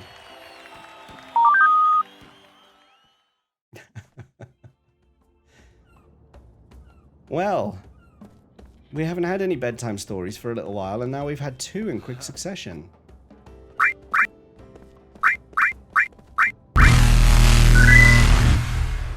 Look at her. Oh my god, I'm not even going to read that out, but thank you for the gifted sub. And Rinvello, thank you for the bits as well. Here comes Mystic Meg, for those of you who haven't seen her before.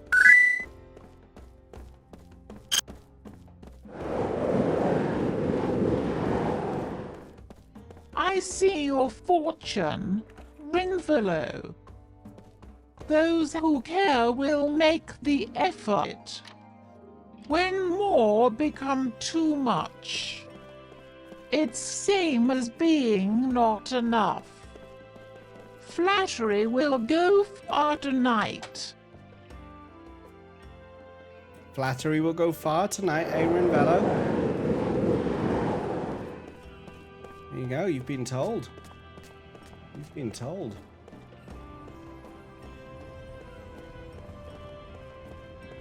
Ah, yeah. I know where you are, Shark Boy. Shark Boy, hoo-ha-ha. I couldn't give you your proper introduction because we were obviously in the middle of that bedtime story, but Shark Boy, hoo-ha-ha. Welcome in. Flatter yourself in the bedtime mirror. Hoo-ha-ha. And Arcana King, what was wrong with the face I pulled?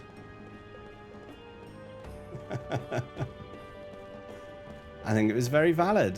I think it was a very valid face. Where's the guy? There's supposed to be a guy who is on a gondola who is supposed to be meeting the girl on the other gondola, and he's disappeared somewhere. I can't find him. No, nothing. I feel like you're telling me that my face was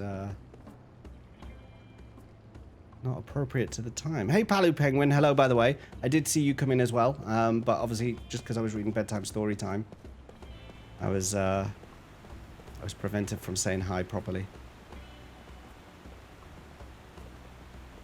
Get out of the way. I'm coming through.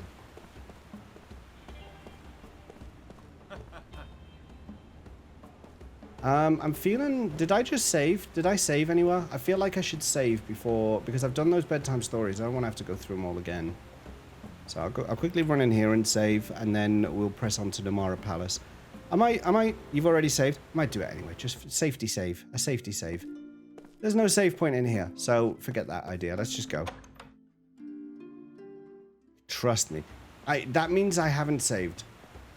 Oh, no, no, no, no. I don't want to go there yet, actually. I'm not ready to go there. Where I need to go is the Crimson Forest and find that last fragment that I didn't get. I've got to get the last fragment.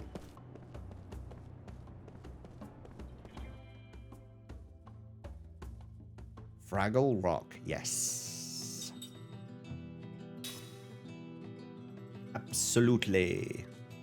Bedtime story, but I just woke up. Time to go back to sleep? Well, no, actually, Palu, you've just come at the end of the bedtime stories, so you're okay. You can stay awake. You can stay awake.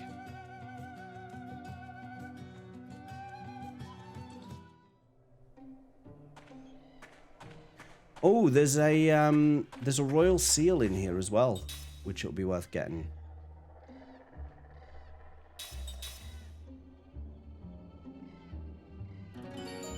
I think I'm going to go a little bit longer than usual tonight. I'm going to go a little bit longer than usual tonight.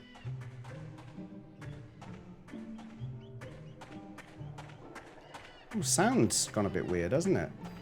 Has it gone weird for you guys as well? Does it sound a bit like tinny? Sounds good.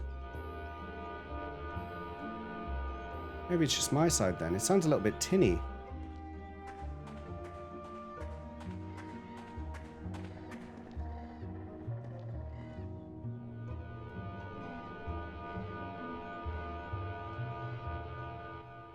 The 11 PM finishes leave me questioning existence for an hour. Are you like, but what do I do now?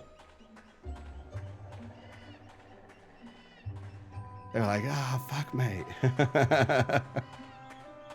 Not more streaming.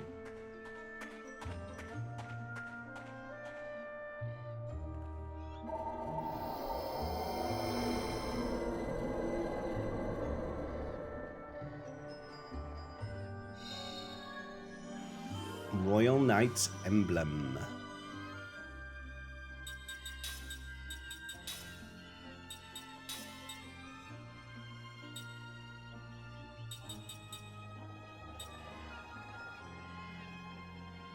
So he gets max HP max up 4, but he's the only one who can equip it.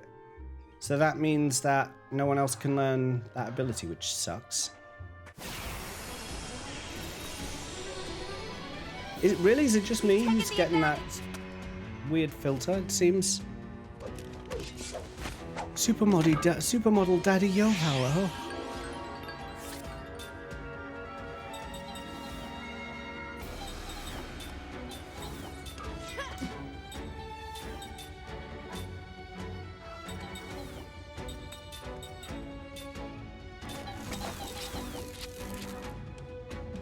Wind is weak against fire, so for that back one...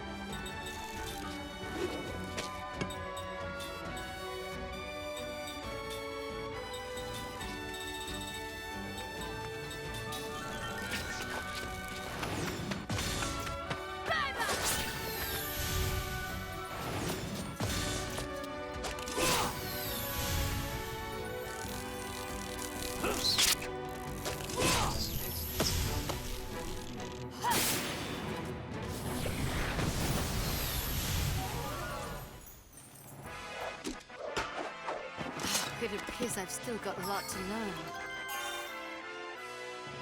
Alright, Kym and Sarah have learned stuff, so we want to switch those out.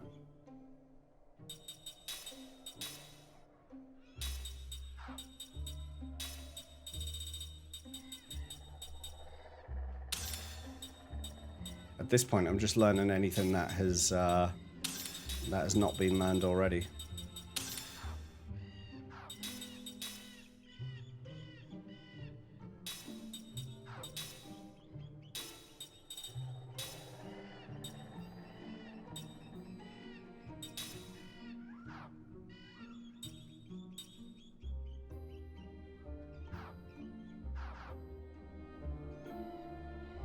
Is this like FF9 where they learn from equipment? Yes and no. Yes and no, Rin. So the Immortals are the Immortal characters. So Kym, Seth, Jansen, and Sarah are the only characters who can learn skills. No, I'll tell this a different way. The mortal characters learn skills by leveling up. So every single mortal character has like a class and a job, and as they level up, they will unlock more skills that they have access to. The immortal characters have no class, but they do have. I mean, no, I don't mean they've got no class. Do you know what I mean? I mean they've got, you know, they're quite classy, but they've got no job class. So they started the game with 0 abilities. They knew nothing. They knew nothing. So they learn everything that they know, every ability that they have. They learn from being in battles with the mortal characters, or they learn from the equipment that they equip on themselves. So it's a bit of a... So if you look in the skill section for Kaim, for example, he's an immortal. So he is learning enhancements here from his two accessories. But he also is linked to Jansen, who's a mortal character, so he can learn this Black Staff ability. And if we go to Jansen, who's a mortal character, he just has the skills that he learns when he levels up. So he's been gradually leveling up through the game, and he's learned all these abilities, basically. And that's how it works. That's how it works. Although you'd think after 1,000 years of life they'd have some abilities, but you know, whatever. I'm not going to get angry about it. Much. That kitty. His sunglasses.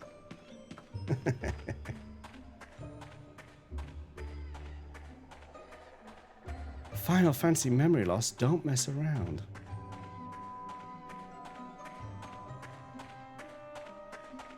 So I'm looking for one crystal fragment. Somewhere in this forest is a crystal fragment. When I was last here, I found 19 of them.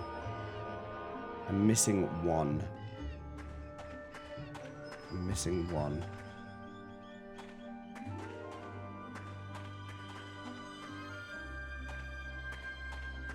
Wonder if all the Amnesia characters are related. Amnesia is a common plot point in Final Fantasy, isn't it? Particularly the 8th one.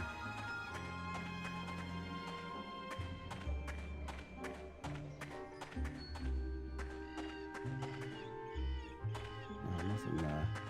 And then this just takes us back to the save point at the start. But I'm just going to make sure there's no little things to knock down. There's a poster with it hiding inside. Oh my god. Everyone had amnesia. Everyone. Literally everyone. Do you know what? I'm just going to attack. Let's see if we're strong enough to just attack. Oh. Probably not.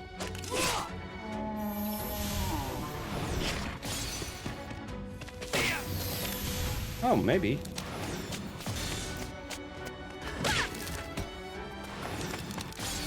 Even the amnesia has amnesia.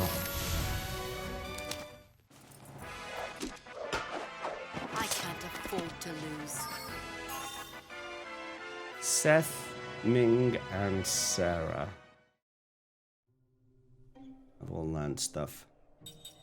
Start with Seth. It's the linked skill. And she's learned everything she can from Jansen, actually, so you're done.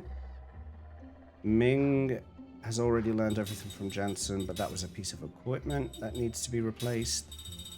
And again, we're just gonna put on whatever.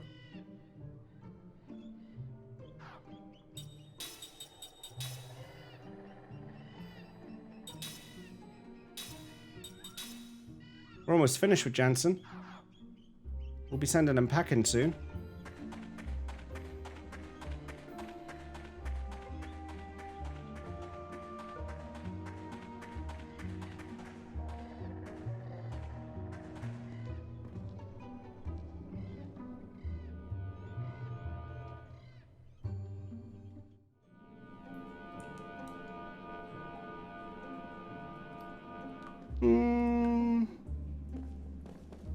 I don't think I want to be here yet. Well, I don't think I want to be here at all. Can you view the world map, or only when you're on the world map? Only when you're in. Only when you're in a ship. So you know when I was in the oceans and I was kind of swimming around. That's the only time you get to actually access the world map, and like explore it. You don't get to walk on it. You don't get to like use your feet. and roam.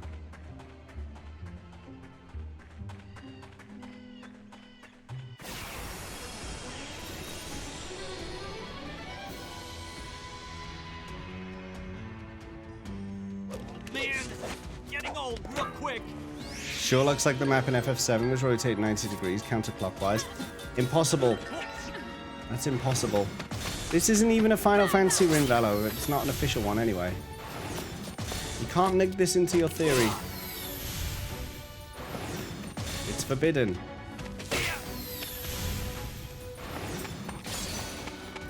Tectonic plates are wild.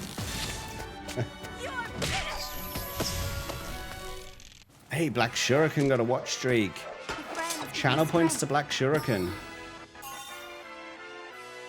Seth, Ming, and Sarah. They're learning quite a few abilities here. Seth, Ming, and Sarah.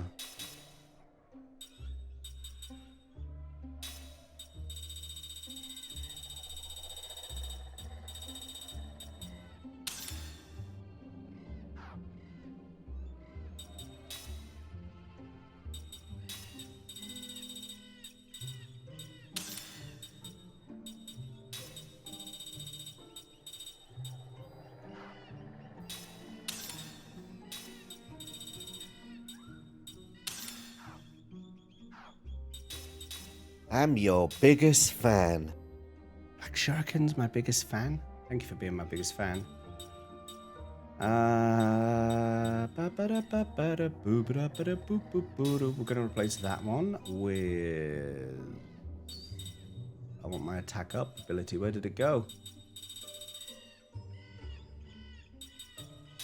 That one. Didn't miss one stream this month so far, so I guess I'll have to wait for Monday for my streak. Oh no. How could you miss a stream, Rin? Illegal.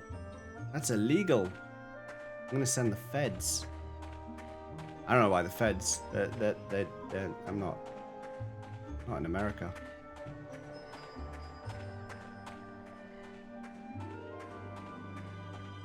Boycott to restart a streak. But no, I'll be so lonely. Neither am I, neither am I.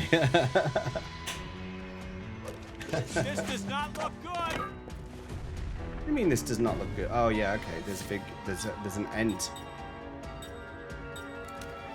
It literally is called a Trent. Oh, that's lazy. That's lazy. What's this? Oh god. I can still do it. I can still do it.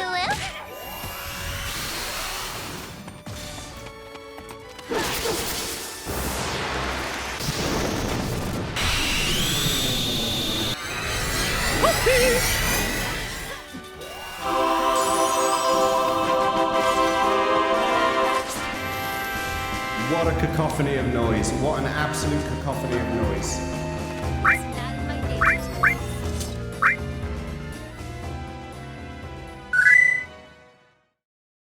What an absolute lot of noise. Oh my god, I can't see. No, that's not even the equipment menu. I can't see if I've learned. Ready for 15. Okay, I've learned that one.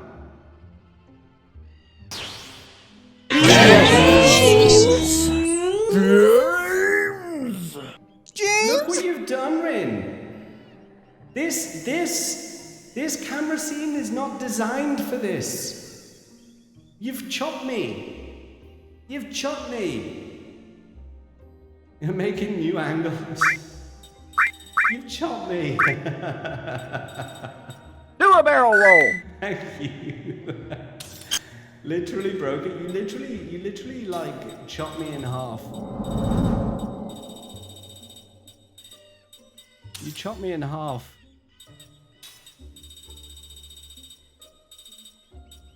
That was an interesting one. I'm not gonna lie. That was an interesting one.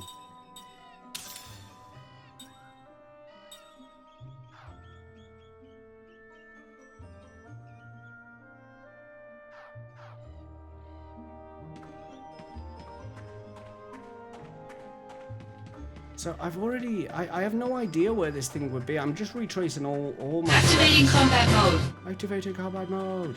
I'm retracing all my steps and trying to find where this thing could be, but I have no idea.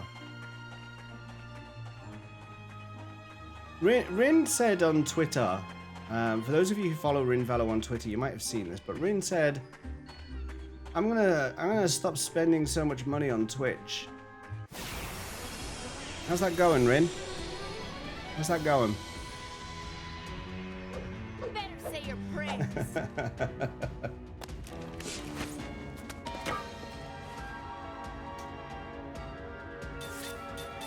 Just casually call you out there. You don't know how much he spends just cutting back, you know, the streams just to bring the chaos to me, you mean? Rinvello's actually returning to stream this weekend. Tomorrow, isn't it, Rin? Is it tomorrow? You're doing Final Fantasy IV, I think you said? I'm fairly certain that's what you mentioned. It's focusing the beam of bits. Beam of bits? Seth and... Oh, Sarah learned everything there.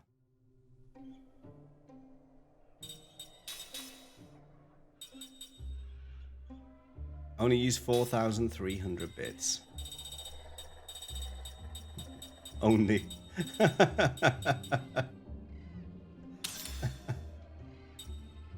Oh dear.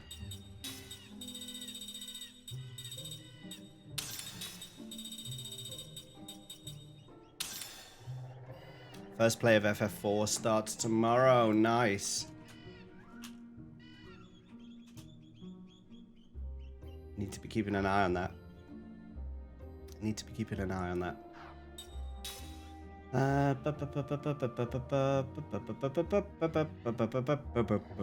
What was I doing? You are learning that. You have learned that. And you're finished with Jansen. You're also finished with Jansen. And you're also finished with Jansen. So once Kime has learned Black Staff, we're done with Jansen. We swap him out for someone else.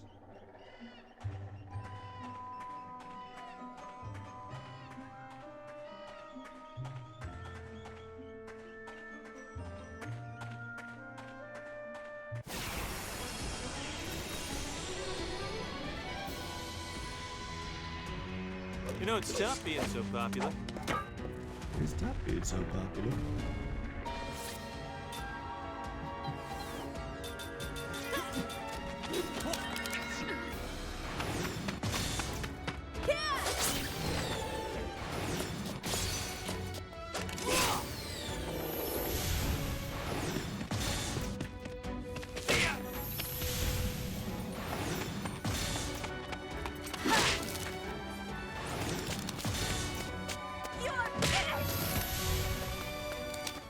Because it's one of the best profiles to obscure your menus with. Well, because it comes up with my own face. Bedtime, have a good rest of streaming. Nice weekend all. Glad to hear your sniffles. A better joke. Oh, thank you, Banana. Hey, Kime's learned Black Staff. I'm gonna attribute that to you, Banana. Thanks for sticking through to the end of that learnings. Glad you admit it's your own face, Jay. My face on not me. My face applied on something or some other thing that is not I. Alright, Jansen, get out of here. We're done with you.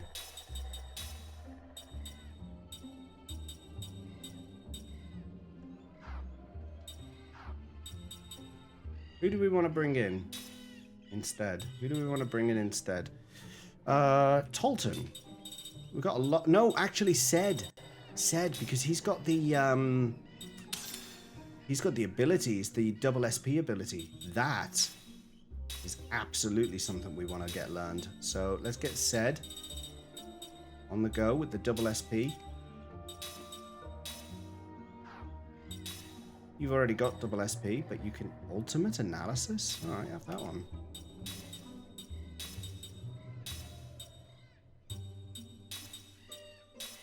I'm your biggest fan.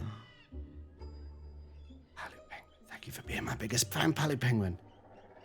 Basically, the Immortals equip mortals to learn skills. Yeah, kind of. Yeah. Not even kind of. That is exactly it.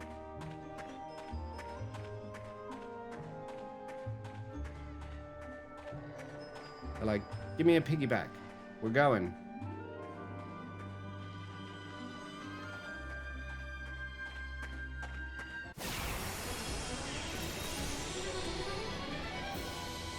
Where is this crystal fragment? I want to find it.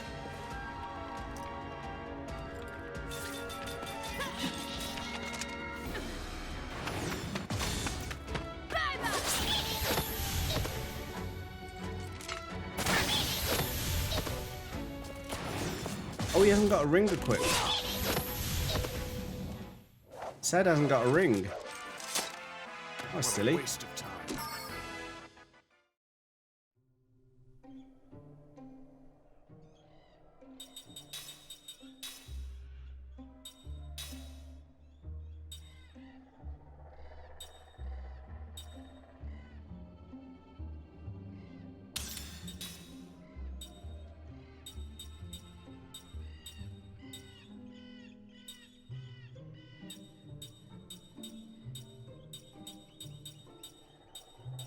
What shall we equip on you?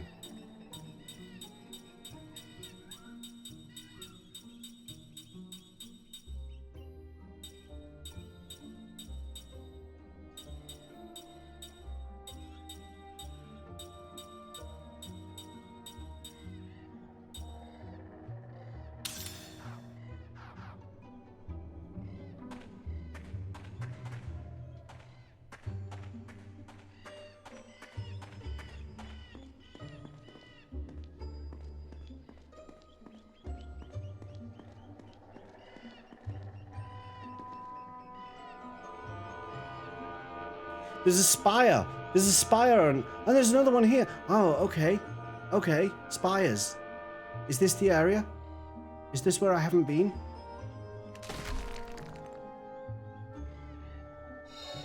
Healing potion.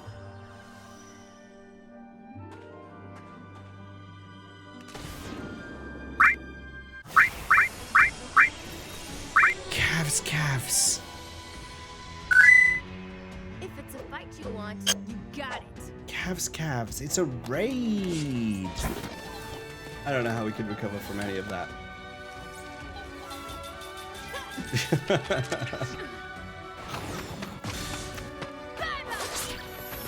Do you know, even so, it still isn't what happened to Ivy Molina. So no matter what you lot do, no matter what happens here, I can always sleep soundly at night knowing that my stream is not as chaotic as Ivy's was that day. That's a shame, honestly.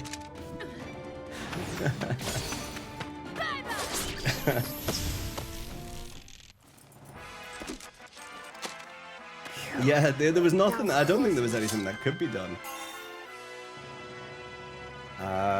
Kime, Seth, Sarah. I think they're all accessories, so that's fine. Yeah, there wasn't much that could be done about that.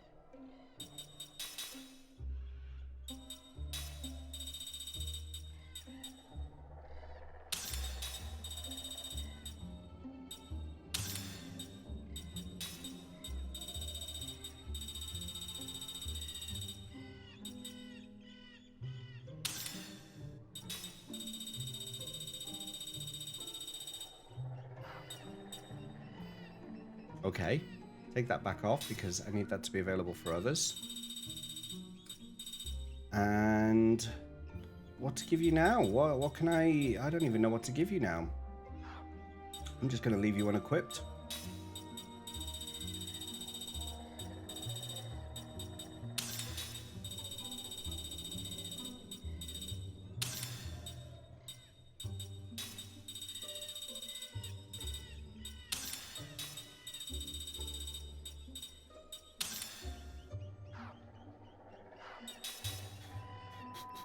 Double SP, ultimate analysis of double SP. Okay, we're all set. I can't get across to the other tower thing that I saw.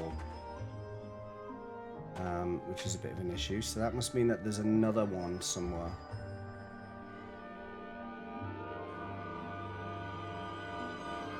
It's just over there. You can just see it. You can just see it over there. That little spire needs to be knocked down. And I don't quite know how to reach it just yet.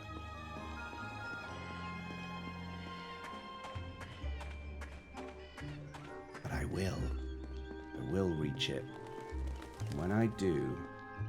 It's going down! Oh, don't want to go in there yet. I don't want to go in there yet. If at all.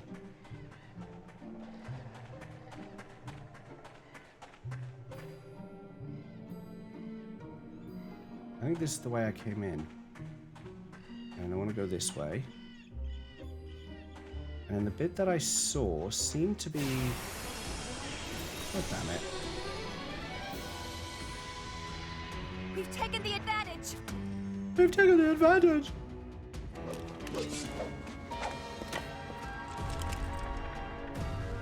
You're up late. I am today, Nerf. I am today. That video you put in Discord earlier today was glorious. Just wanted to say that.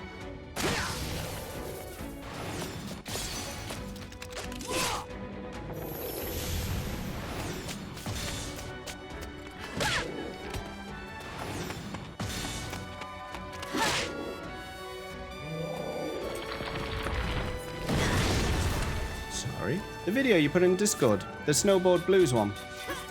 It was great. I loved it. I thought it was really funny and really well made.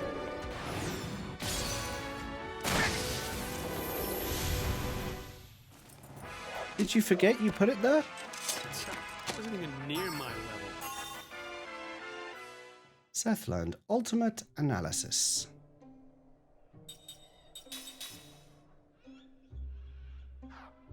Oh, you didn't hear me. Sorry. Oh, is my gain's down a little bit. I forgot to turn it up after work. That was why. That should sound better. You should be able to hear me better now. W item. Yeah, let's use that.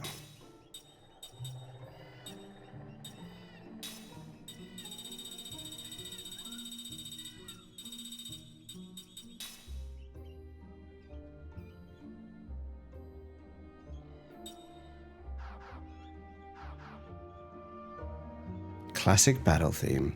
Hey, cracked 8-bit, how's it going? How fare thee? How fare thee? Classic, as in the only battle theme. Not gonna lie, it was kind of your fault. Yeah, he's like, not gonna lie, it was kind of your fault. And he's like... and they just go snowboarding. I love the death at the end, the death animation. Refresh? No, that's not what I wanted. I thought that was going to be the crystal fragment. I mean, I actually did want that, but it's not what I was expecting.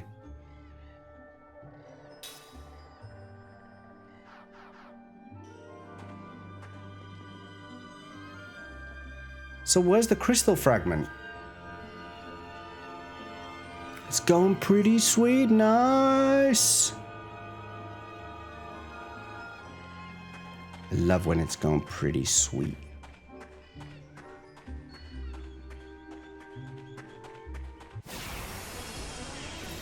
Let's take it down.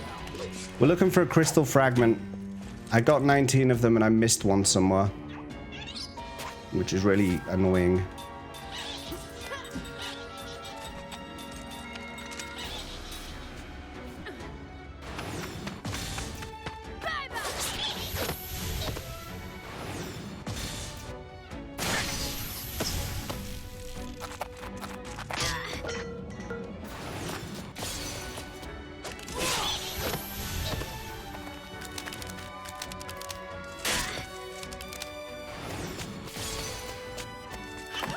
Bonk. Oh, missed.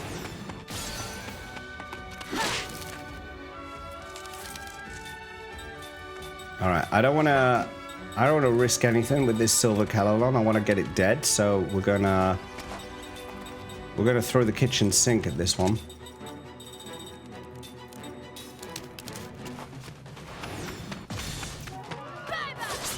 Oh, I got it. Never mind. Didn't expect to hit that then. Not even near my level. Kime, Ming, and Sarah. And it looks like they were all accessories.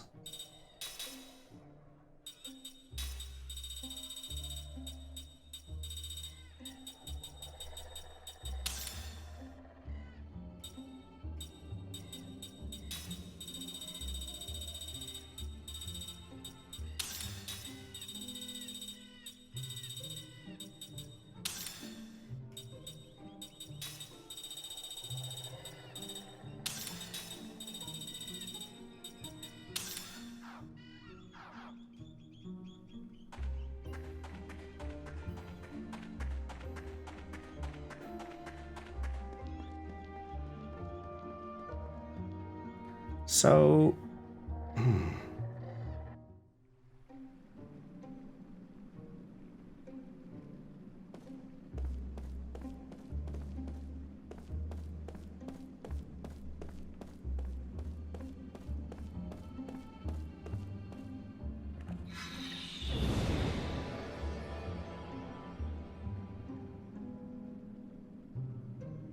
I already defiled this shrine.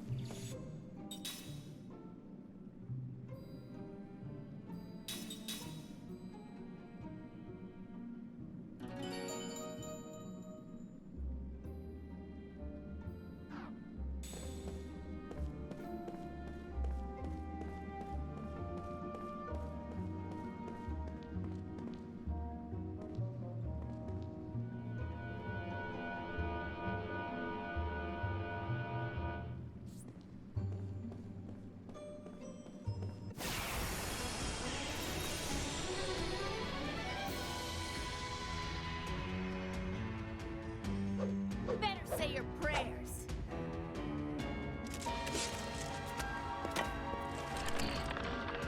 What is that?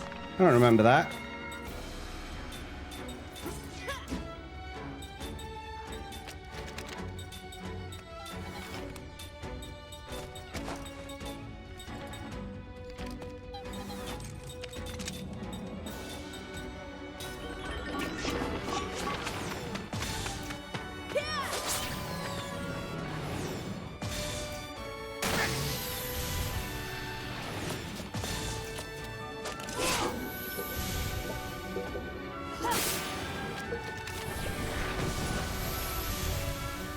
Dead. It appears I've still got a lot to learn. Okay, Seth and Ming. Oh, Cat wants to get in. She hasn't been too bad today. She hasn't been too bad, that kitty. And back. Welcome back. Welcome back, welcome back. Right, you should now have learned absolutely everything from accessories, so you've got nothing more to do with those.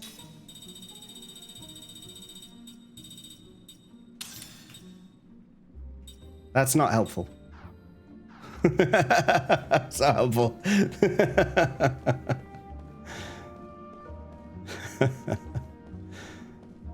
That's horrible. Oh dear. It's pretty gross looking. Not gonna lie. Adds a little bit of 60s flair. You know, look at those trousers he's wearing now. Let's see. I was gonna say beautiful. Of course you are. Of course you are.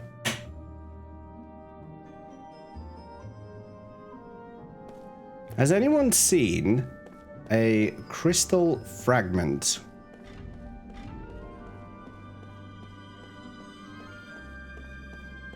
It's all I've ever wanted. No, the middle one, not yet.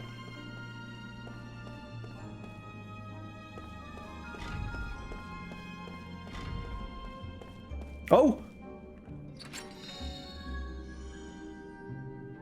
Oh. How did I miss that?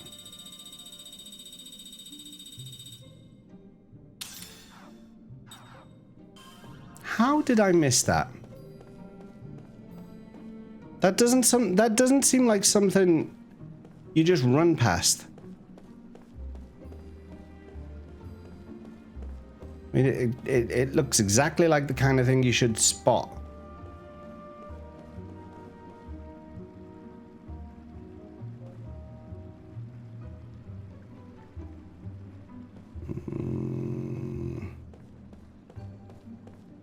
You miss a lot.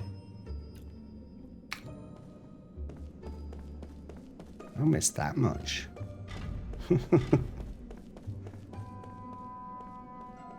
I try to stay in the know.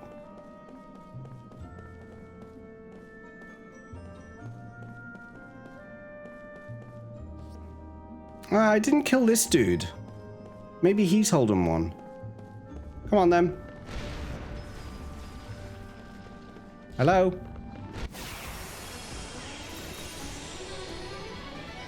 Like you miss my DMs all the time. What? Did you DM me, Cavs? I don't have any DMs from you, Cavs. Or were you talking to Rin? That would be acceptable if it was Rin. Hey, friendo. We could have progressed one screen to the Gagazette shop. Obviously, yeah, I know, Gags. I know. I was just like, being the terrible husband by making her play on. I got in trouble for that. Were you here when I was talking about that earlier, Gags? I got in trouble for making her play on when she said she wanted to go. Post-stream, I suffered for that.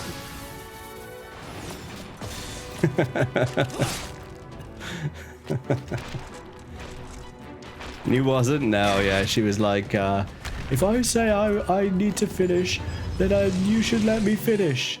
Because she's not very well. She wasn't very well. She was starting to feel the effects of the illness yesterday, so I got in trouble. Mild trouble, but still trouble. Well, that seemed like a needless battle.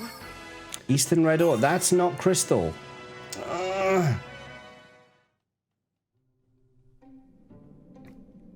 Where's this crystal fragment? Do I have to Google this? Do I really have to Google it? I don't wanna. I don't wanna have to Google it.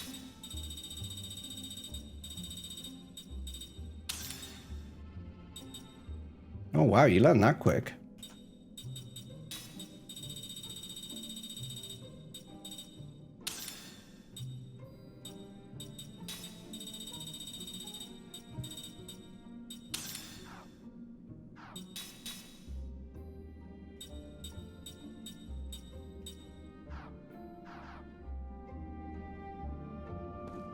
Is the Killer Blow thing relevant now? Before it was OP, right? Killer Blow? Which one was that one?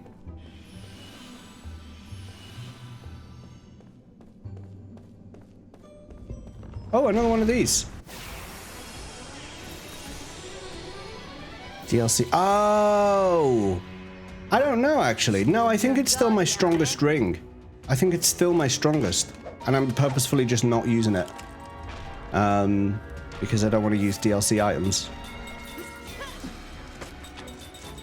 But I think it's still my strongest. It's like one of the top tier rings of the game. That they're just like, oh yeah, here you go. Have this right at the start. And you're like, no, I don't want it. I want a big advantage over the game at the very bloody start. Use the DLC items. No, I never do. Stole hard skin? Ugh.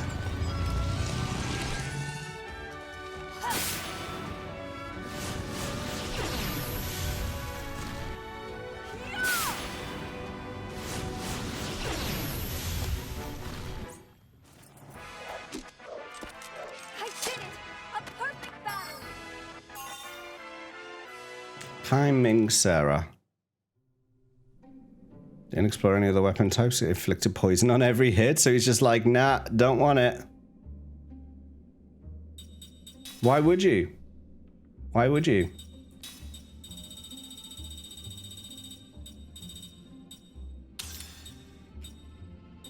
It just destroys the game. I don't mind it's like in some games when they give you DLC, like, actually, you know, I was about to give one of the Bethesda games as one example, but actually they've been pretty terrible at it before as well. But if the game gives you like a little mini quest to unlock it, and you have to earn it, then that's different. That's a little bit different. It's still not perfect, but at least it's a little bit different because you have to go and earn the weapon, or whatever item it's going to be. But if it's just given to you, that kind of sucks. In my own humble opinion. Alright, we've come all the way back around here, and I still have not found this crystal fragment. Have I? Let me just make sure I haven't accidentally picked it up somewhere.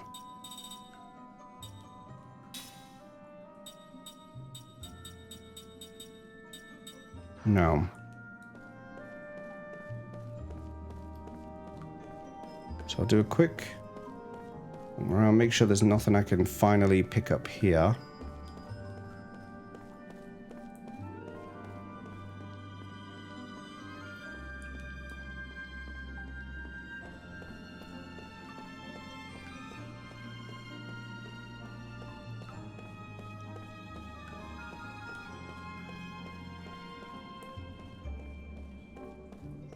Don't even use pre-orders now. Exactly same here. Yeah, FF16 will have two difficulty settings. One that starts you off with all these fancy rings that let you do super moves, and one that does not provide... Why?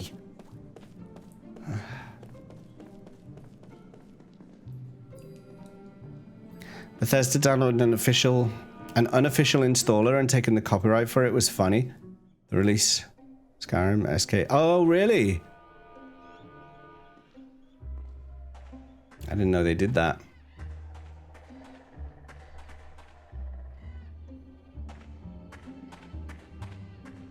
Alright, I'm gonna have to Google this. I've been through this entire forest and I found a bunch of stuff that I had missed, but I've not found the one thing that I'm looking for, which is the crystal fragment. So, crystal fragment, Lost Odyssey. We're gonna try and find this thing.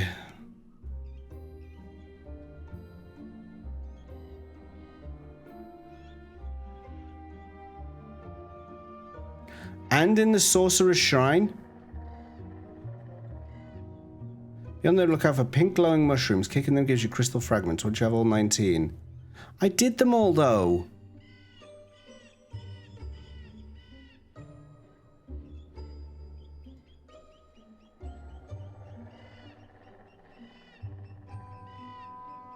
Where is this one?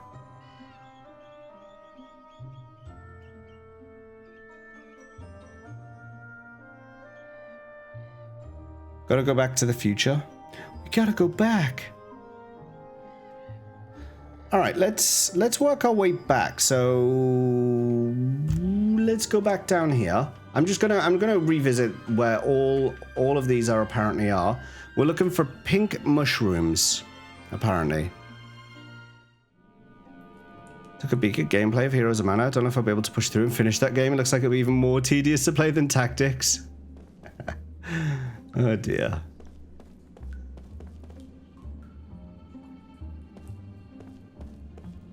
I don't even...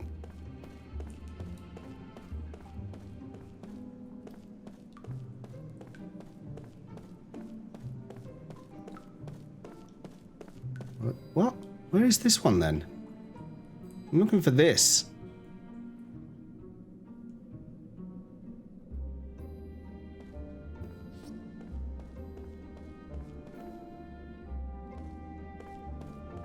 Oh my god, there it is. That's not even the one I was looking for. That's not even the one. I found it. I found it and I didn't even realize. Oh, wow. Okay. I had to look at I looked at the guide, but I didn't see it was that one. I found it. There you go, James. Super stoked for the stream. Yeah, it's going to be a good one. It's going to be a good one. Start of Final Fantasy IV.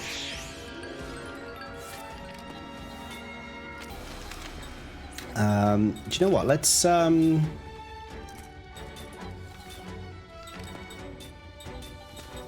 do something a bit special here.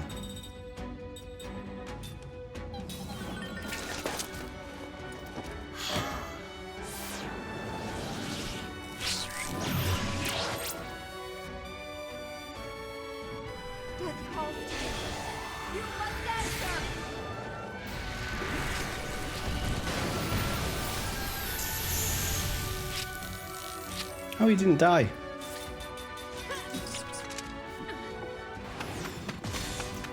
That's why it's hyped. That's why it's hyped, Rin. Looking forward to breaking things.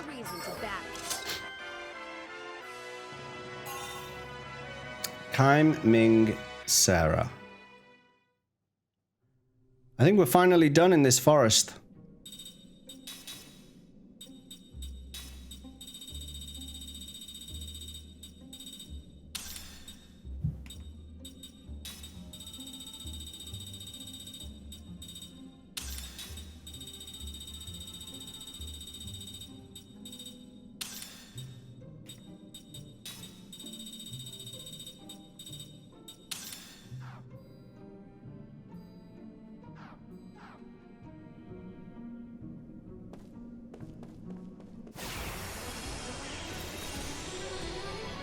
Picked up this fragment and they're all like, no, you may not pass.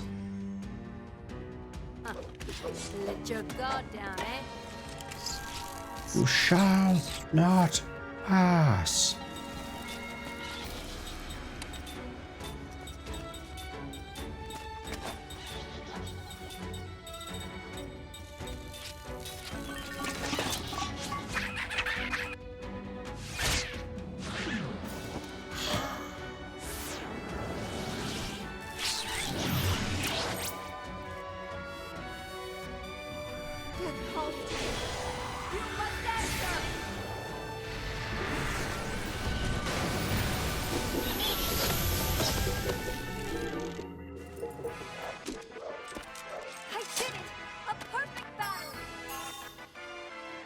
Kaim and Sarah. They're tearing through accessories. So it was good to come down here for that reason. I've got a ton of SP down here.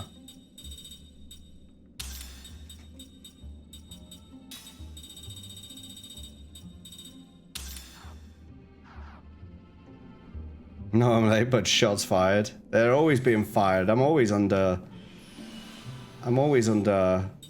significant attack.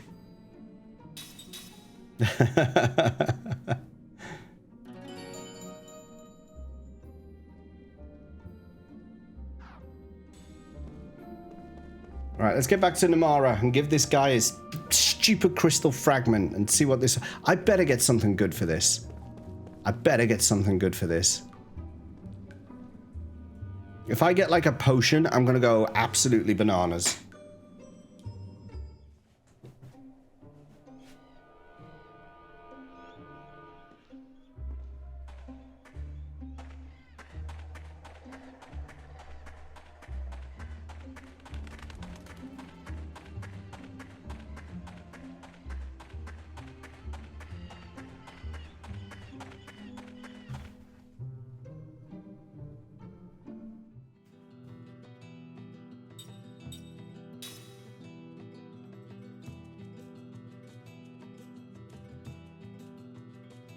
I should stay on this screen for a bit. Gags likes the music here.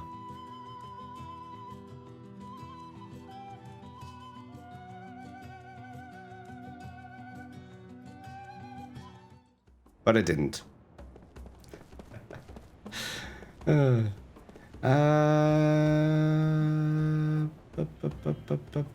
Which way is it? This way?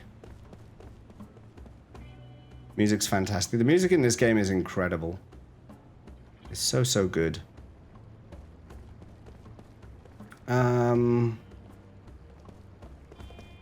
Yeah, down here.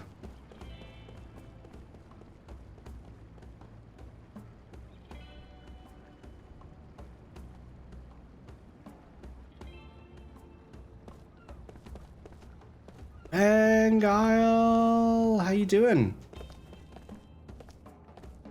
How you doing today? You're playing Final Fantasy Tactics?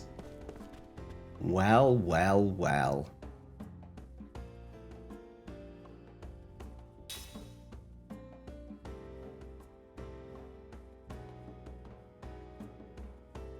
I'm afraid I have little to reward you with. You what? Okay, I got an accessory. This better be a good accessory.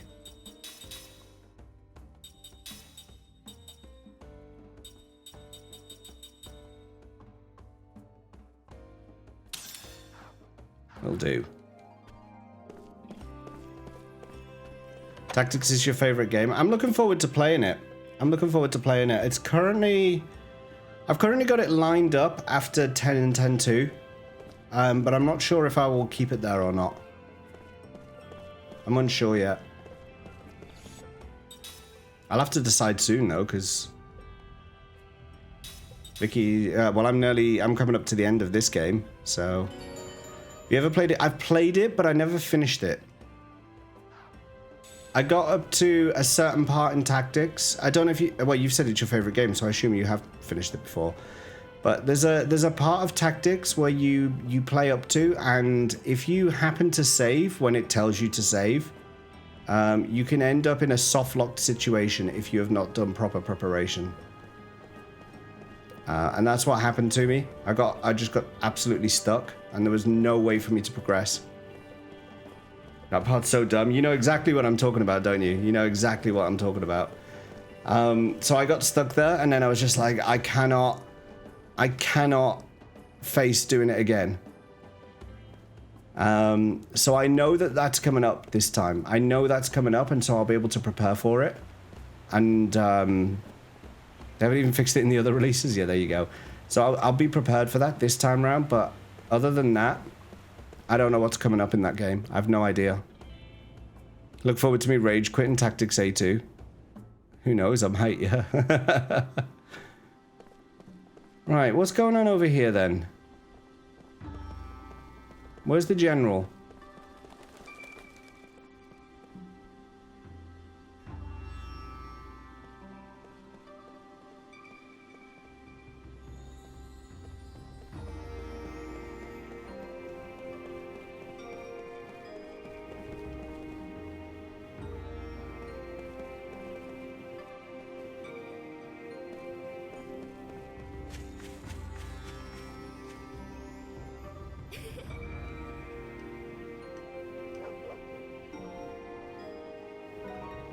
Oh.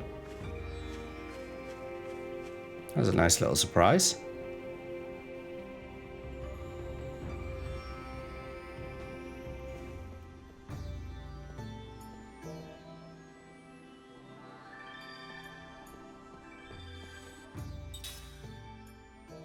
Alright, let's go see what General Kakarnas has been up to.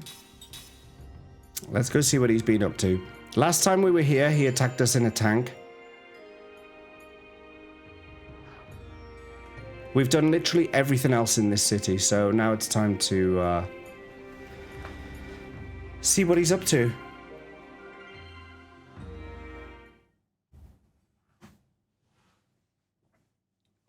Story's so good, flawed masterpiece. More aligned, so much more enjoyable. Oh, here we go. I speak with Her Majesty's voice. Don't panic. Let's see how this plays out.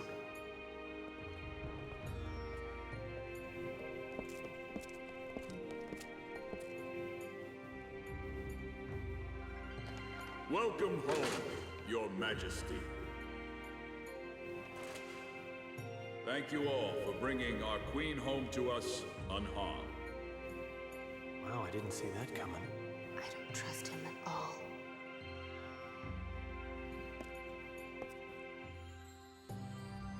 Huh? General, I have caused you concern. I ask that you look at me. All of our people prayed. Disgust me, Daddy! You were away from us. I am truly pleased. Indeed. You must be tired from your long journey. Please, rest and refresh yourself.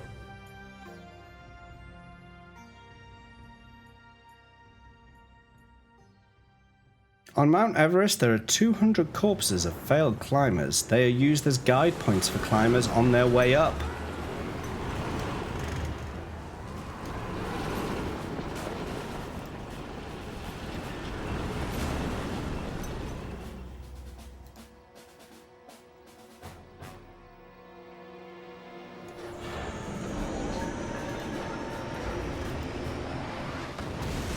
Mad Gag, is that what's going on here? Why are we under attack? Is this a coup?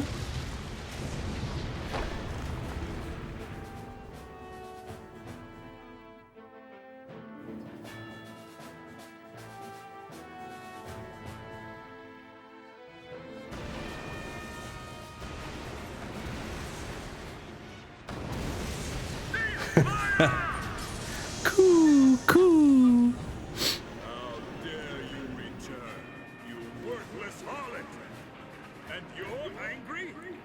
As if you had the right. At last, I have taken control of Numara and destroyed its weak pacifism. I shall never relinquish my hold on it. I think I'll see just how immortal our queen really is. He is gonna get fucked up. Oh, do you see now? Numara is mine. The people of Numara belong to no one. Your Majesty? General, you are such a fool.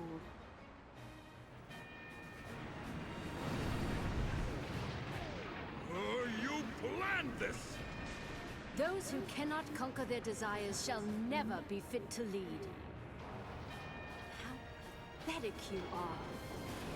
What? I'll kill you all!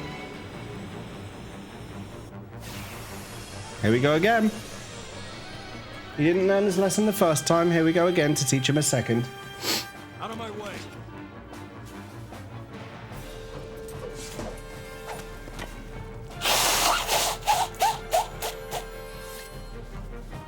That's not helpful. That's not ideal. That's not ideal.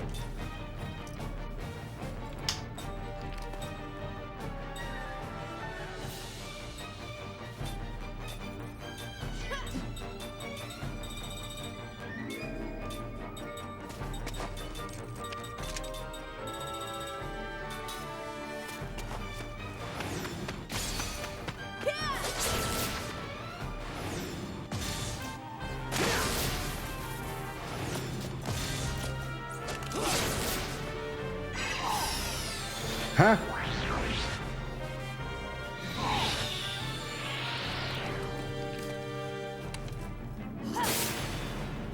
Blew my nose so hard and my eyes went all fuzzy.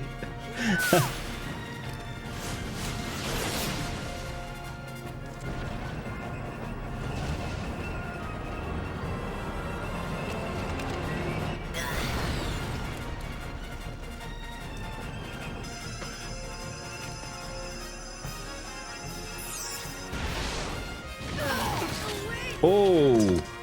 Oh no!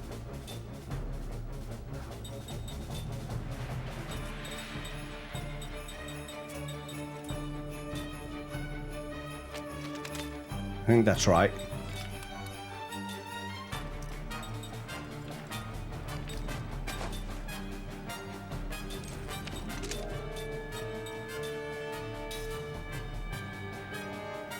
Okay.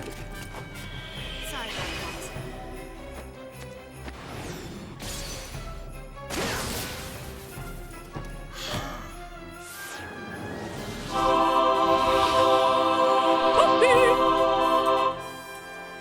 I'm okay.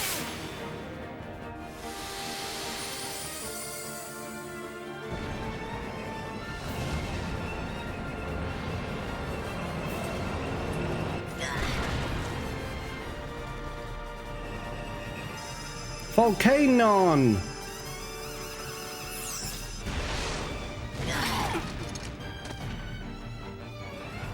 Volcanon!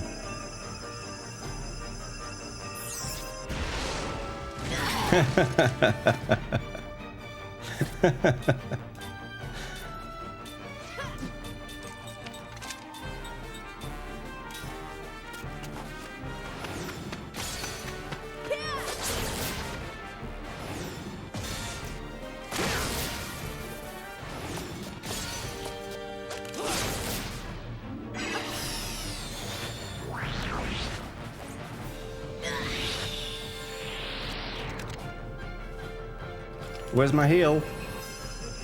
Where's my heal? No, no, no, no, no. Where's my heal?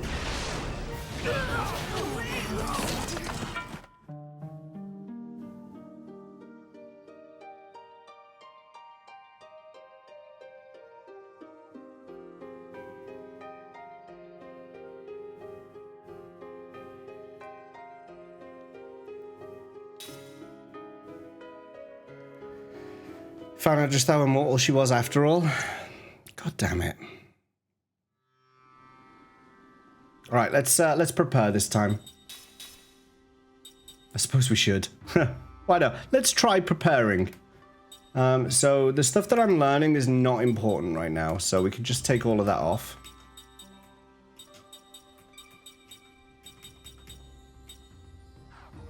And let's set our skills.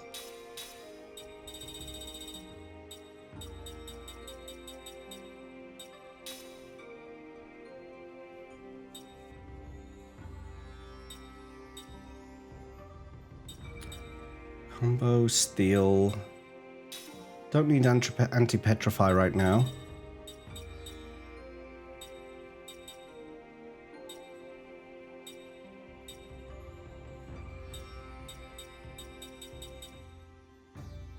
Doubles, counter-attack damage? Yes.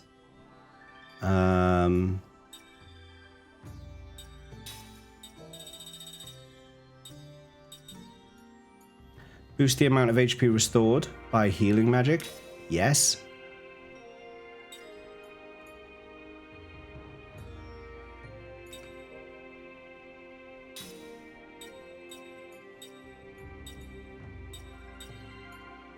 Spell counter not useful, but if we add in double back, that could be useful.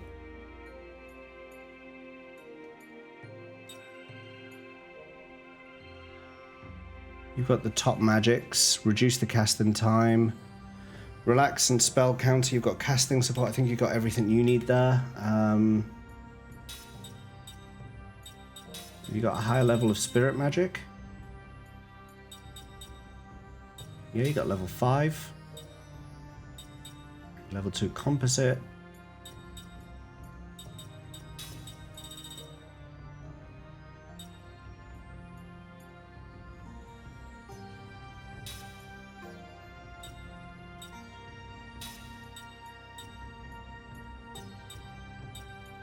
I don't think you're going to need to spell counter, so...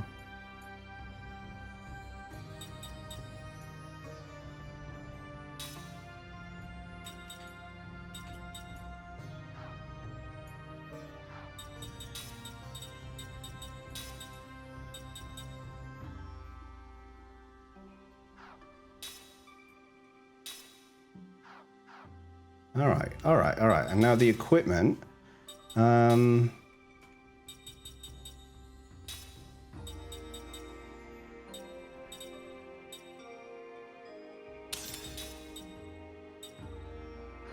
Because you both are on the front row, it makes sense for you to have the HP boosts.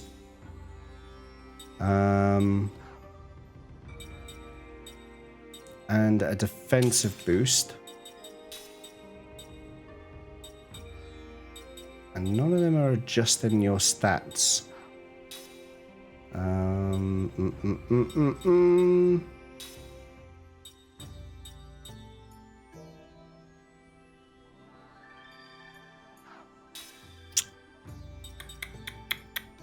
What do I want? What do I want?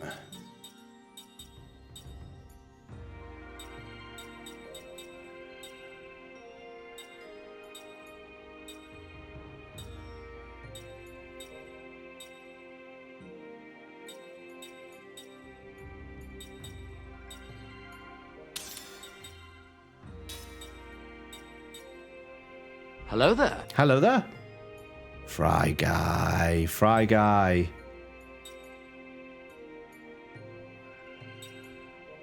Machine killer. Level 1.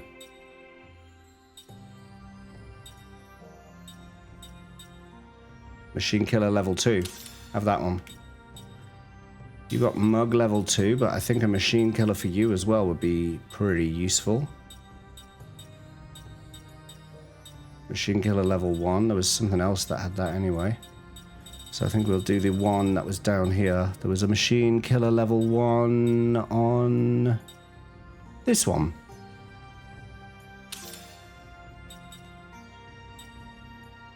You lot don't even have accessories. Oh yeah, because I took all the accessories off. That's right.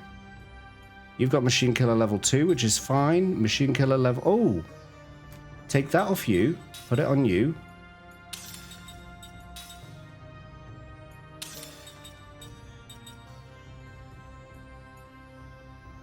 Killer GC frequently neutralizes enemy GC.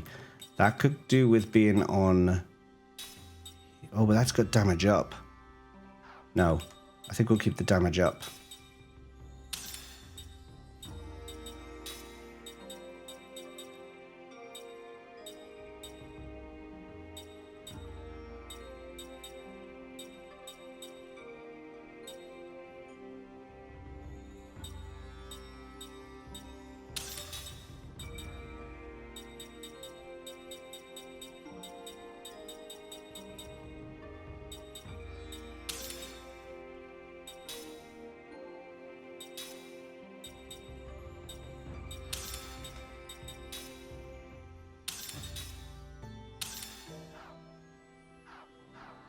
All right, let's save that setup.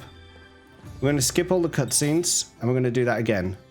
Sorry, I was quite in the zone there, just while I wanted to sort out that that setup. So, what happened, Tuber? I got run over by tanks. I got run over by tanks. Let the guy take it. We have bigger fish to fry. Fried fish, fried catfish.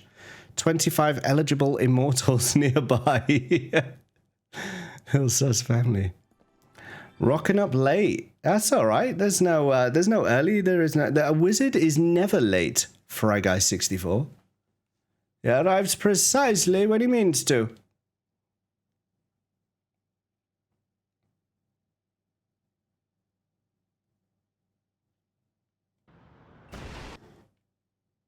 I hate it when you have to do multiple skips. Like, I want to skip.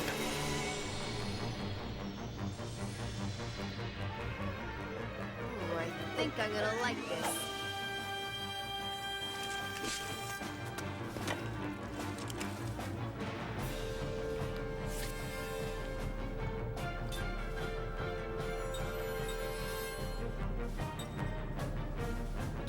Oh, I see. You're on the... I thought you were on a back row, but you're not. So if we take out the cannon before anything else...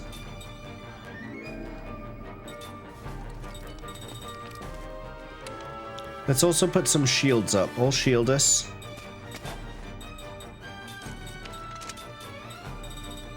Or barricade us.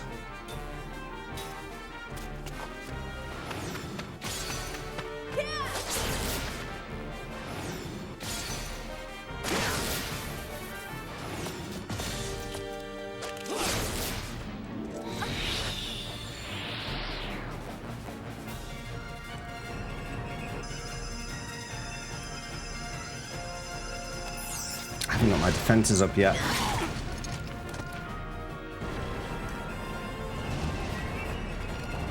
Hated this part. I've just had one game over already, KJ. This attack is horrible. I haven't got my defenses up yet. Oh, that was the other... No, that wasn't the main tank. That was okay, actually. So we want to get that... We want the cannon destroyed quickly. Because I'm fairly certain that's going to go off pretty soon.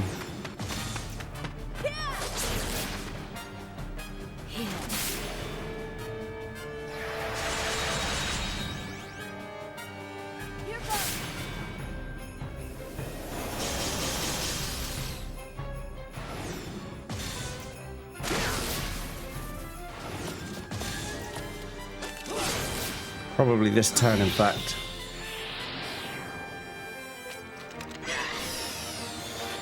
Yeah, there it goes. There it goes.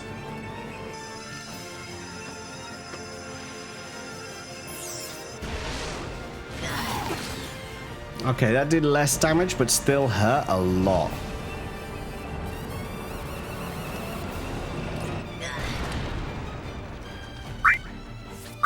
Sushi! Sushi!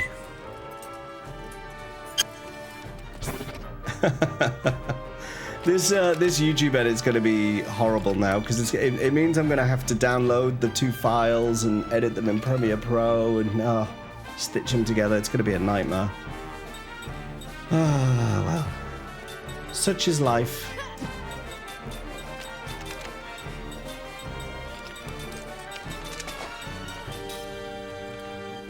All right, those 2 heals are not till the next round. That's not great.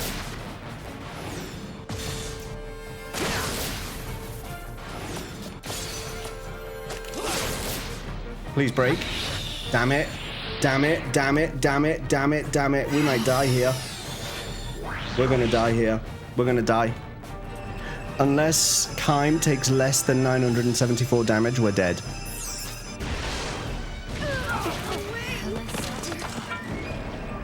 Okay, he's dead anyway.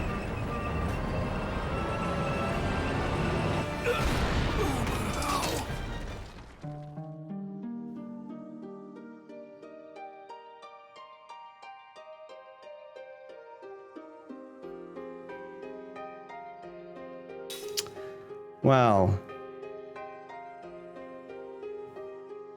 shouldn't have gone for the heal. Should have committed to taking out the cannon, because that would have saved me. I've got to get that cannon destroyed ASAP. So I think what I'm going to do this time is I'm not going to put the defenses up because that takes 2 turns to get those defenses up. I think I'm going to hit with the Forcer spells. Yeah. This is irritating.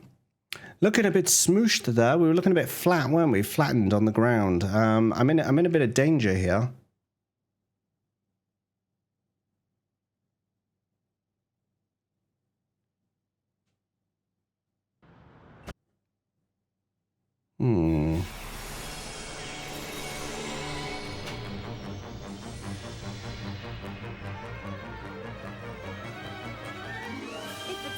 Yeah, no worries, Fry Guy. No worries. I'll see you soon.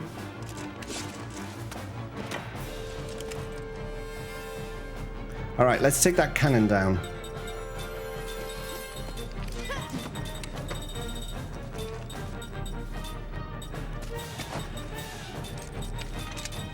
I went into this fight quite overconfident because I'm supposed to be quite OP at the moment, but this is causing me a bit of grief, this one.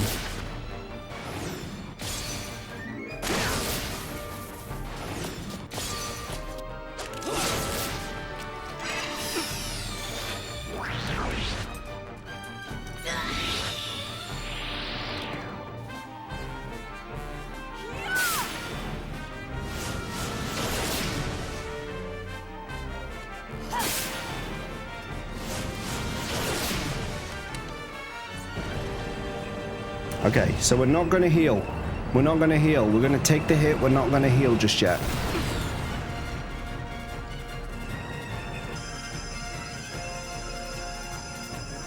Still a little bit worrying. Oh my god, 2 of them died? No, no, no, no, that screws up the entire plan.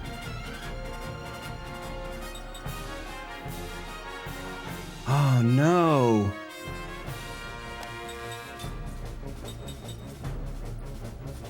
I can't kill him with that. I can't take out the cannon. That screwed up the plan. That screwed up the plan royally. I think we're gonna die on this one. I don't think there's anything I can do about it.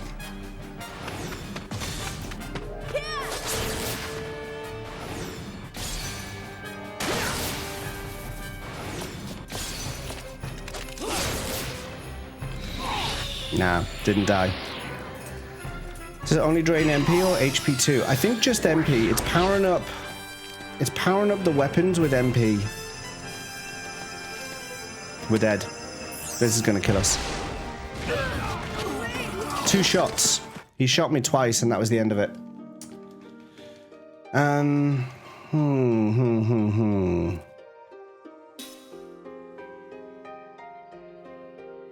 What happens if you don't have MP? Question. Something just crashed. What is happening? StreamerBot just crashed.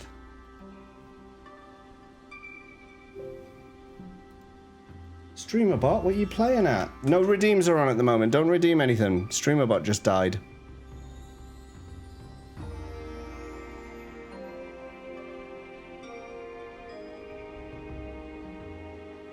Why did that happen?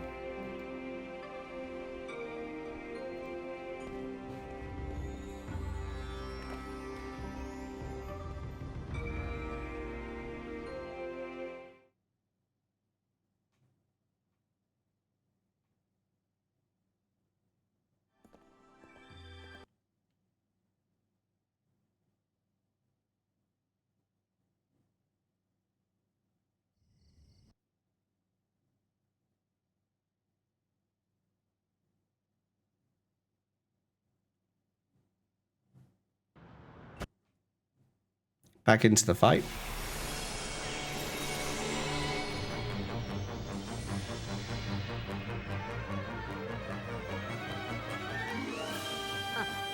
Let your guard down, eh? Hello, penguin. Okay, here we go again. All-out attack on the cannon again. And if this doesn't work, we'll try something else. I just want to check. No element, just mechanical. Let's put the defenses up. So all shield us. You attack. All barricade us. Let's put those defenses up and see what effect they have.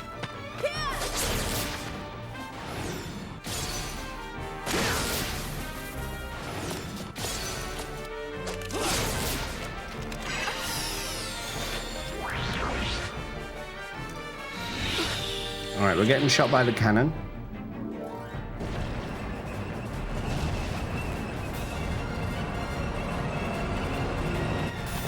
I mean, I'm thinking of running down the MP. The only way it can be run down, realistically, is if it's drained. Like what he's doing now. What? Why is it suddenly killing them in one shot? It wasn't doing that before.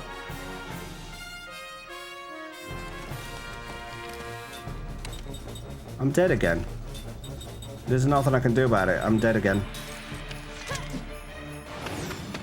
Could be. It could be critical. I'm gonna have to go back to my skills. Maybe look at my defense stats.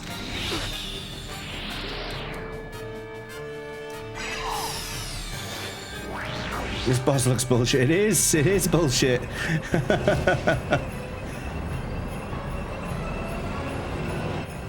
I mean, I couldn't even get my defenses up. My magic users were just wiped out in one shot.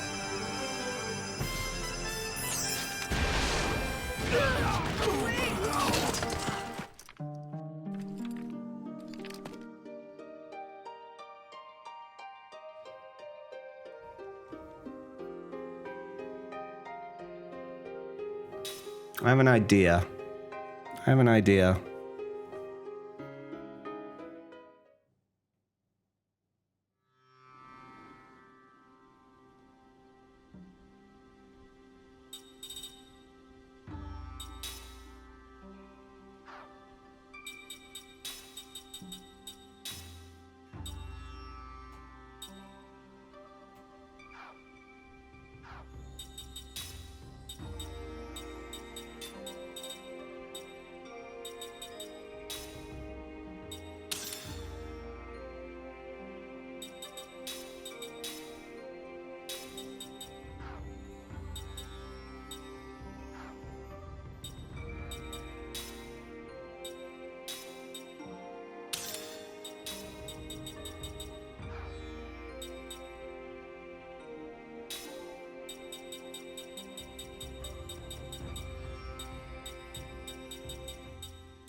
Take that off. And take that off.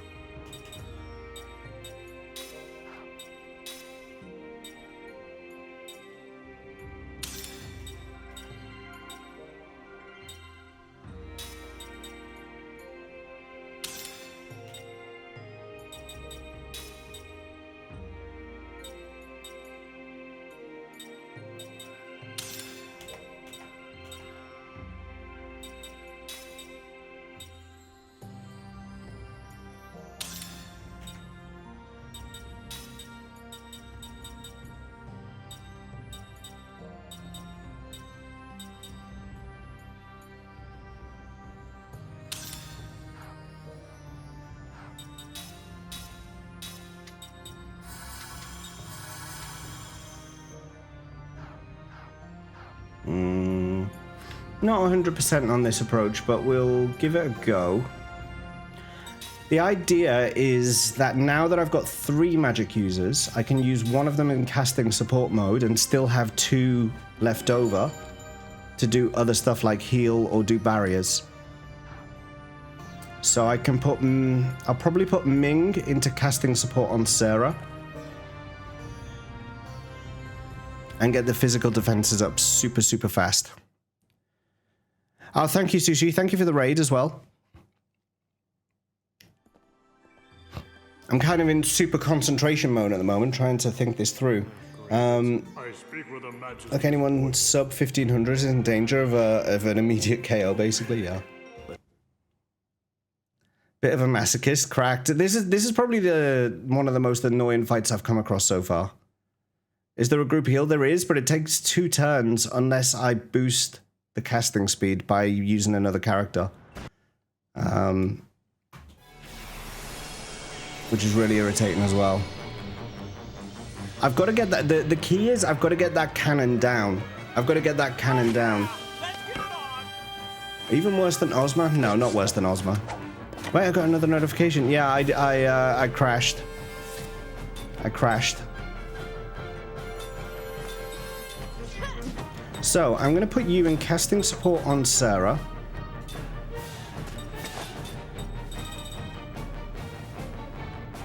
You don't have all barricaders, so just go straight in with the force. Use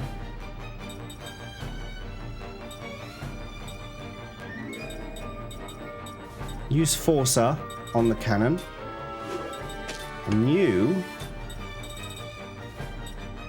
increase the physical defense of all party members. So rather than taking 2 turns, with the casting support, that should only take 1 turn.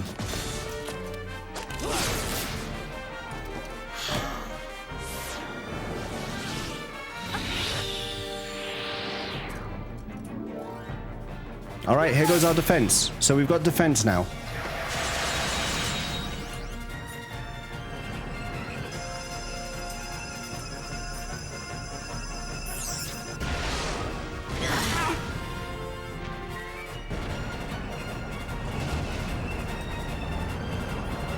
That did a lot less damage. A lot less damage.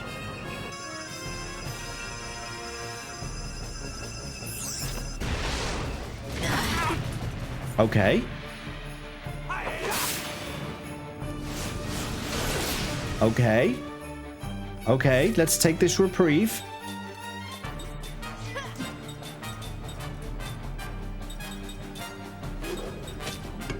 Now stick a heal on because I'm going to get hit again. So let's start getting those heals done. With the casting support now, I can do those spells faster. Oh, that was crap.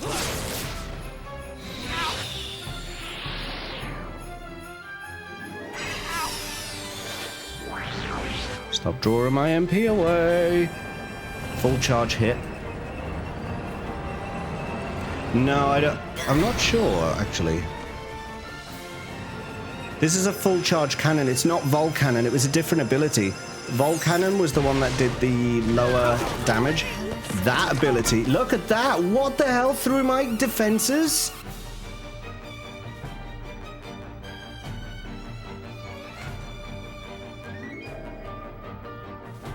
So unless that's a magic attack, Because I put a physical barrier up, but that did nothing. That did nothing.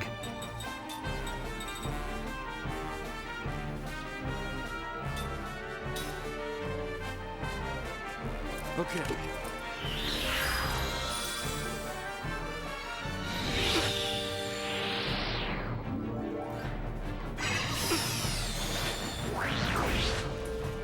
It's still fully powered, even though it only took a 10th of the MP it needed. He's dead. He's dead.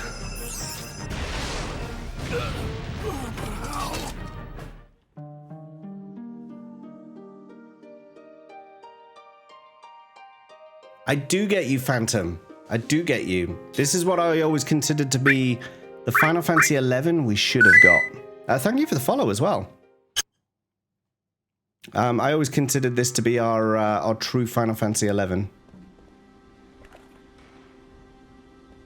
Starting it without MP. There's no way for me to really do that, though.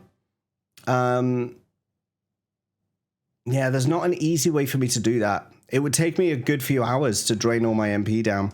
Unless I can find an enemy that drains MP.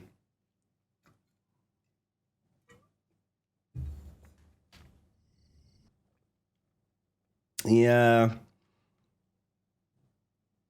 It wouldn't be easy.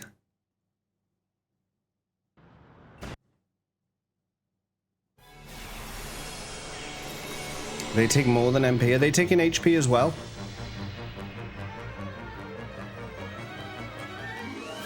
If it's a fight you want, you got it. What else are they taking? I finished this game a long time ago. Always wanted to go back to it. And yeah, the same here, Phantom. That's exactly what I'm doing. I finished this game like 15, 20 years ago, whenever it came out. And I'm only now picking it up again. Alright, so do we want to...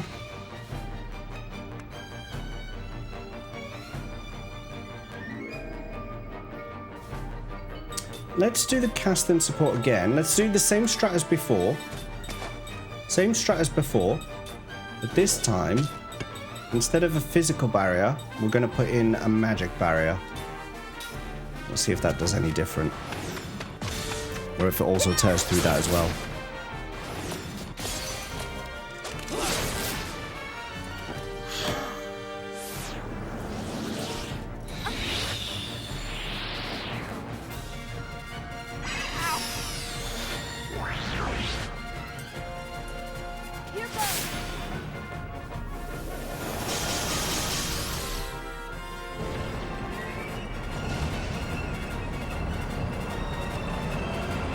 Battle music is so FF, yeah.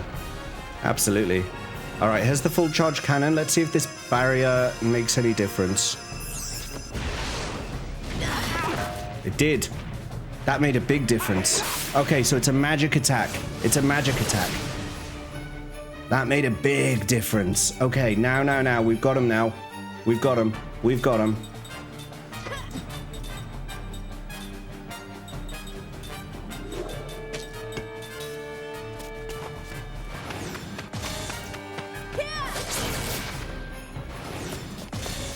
We've got him. If I can get the heal's not going to go off in time. Oh, this is going to be close. We might lose Ming here. We might lose Ming.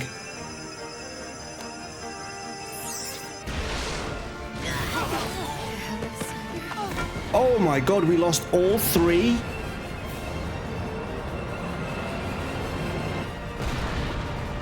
Are you actually kidding me? I mean...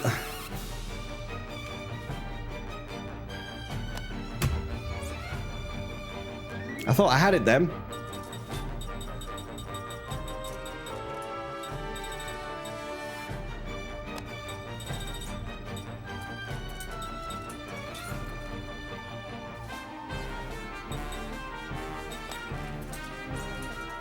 I mean, they're going to resurrect themselves, so maybe I just focus on healing myself.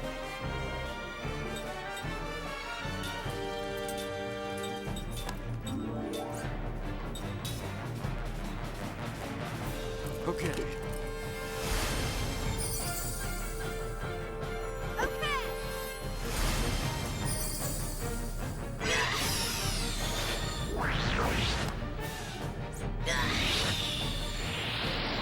stream crash, Palu.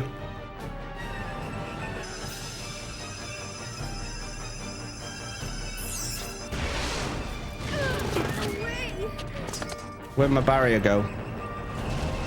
Where'd my barrier go just then?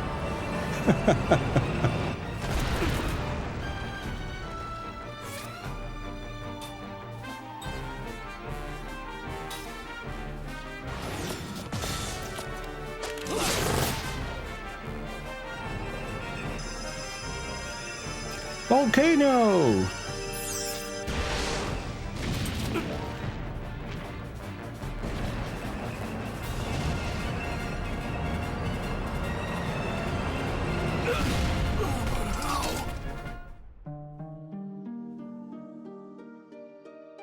All right, we try again. We try again. I just need to destroy the cannon. If I can destroy the cannon, I've got this fight. I've got this fight. It's a race to blow that cannon up.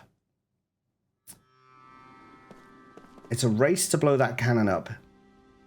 If you don't have MP, they don't drain. But I don't want to go off and lose all my MP. It takes so long. It takes so long.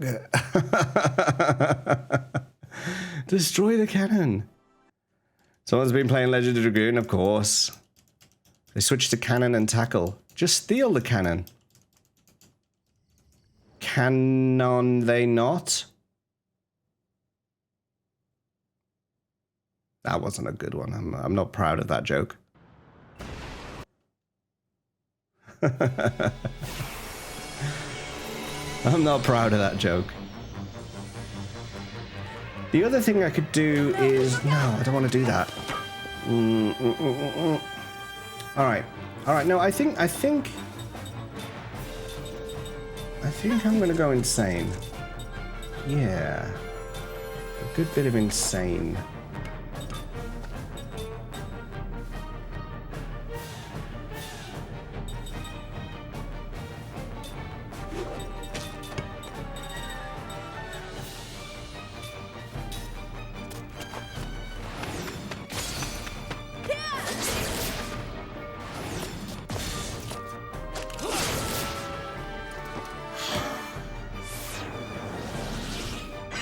Okay, here's where the drains come in. And now we get the barrier before the cannon goes off.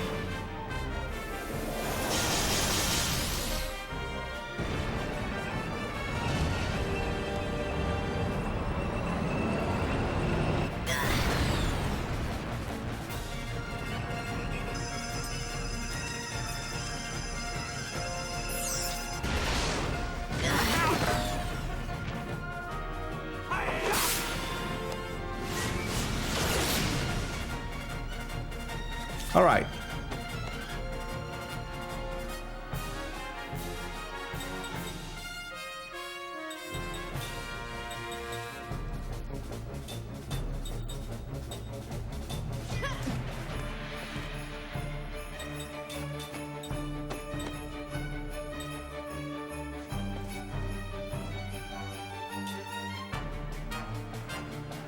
I'll only be a weak heal.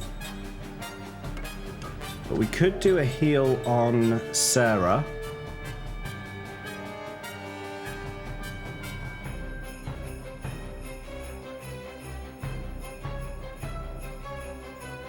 No. No.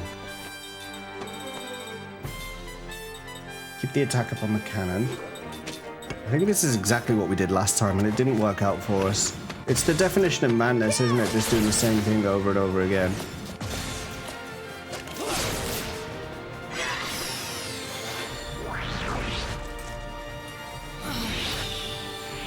Yeah, I think we're going to lose the back row again.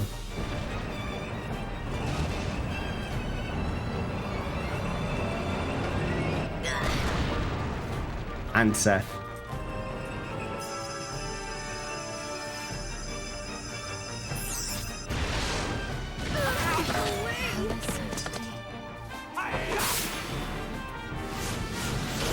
Okay. Okay. Okay.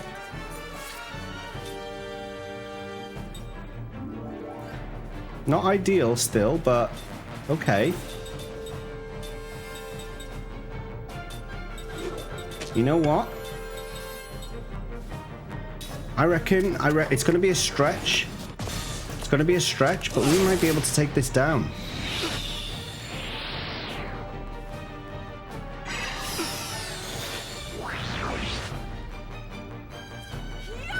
Oh, Jansen, no, yours is too far away.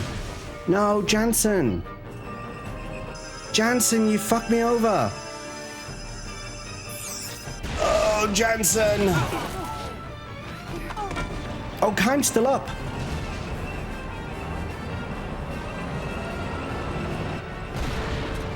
Nice, Kime, you... Oh, yes. Kime, finish it. Come on, Kime.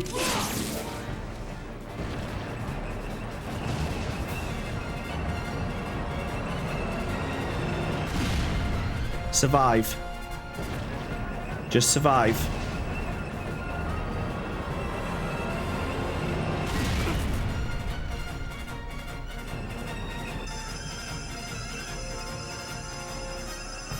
Just survive. Just survive. Just survive.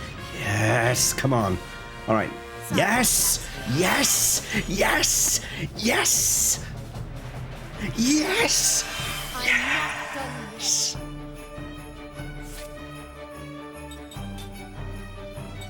All right. Heal yourself, Kine.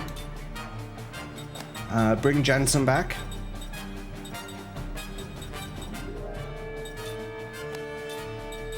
Get a Zephyra queued up. Okay.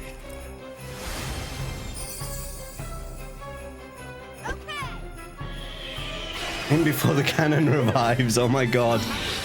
If it does. If it does.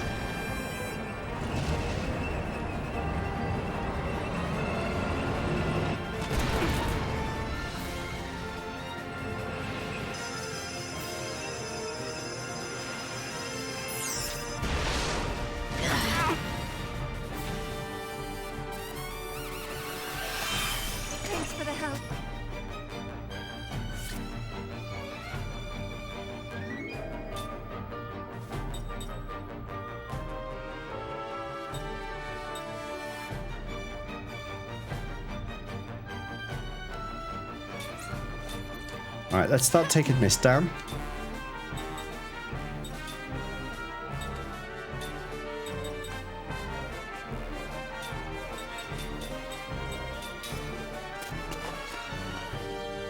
I wasn't sure when that healing spell would kick off, so I thought it was better to get that item out and heal up Jansen than risk it.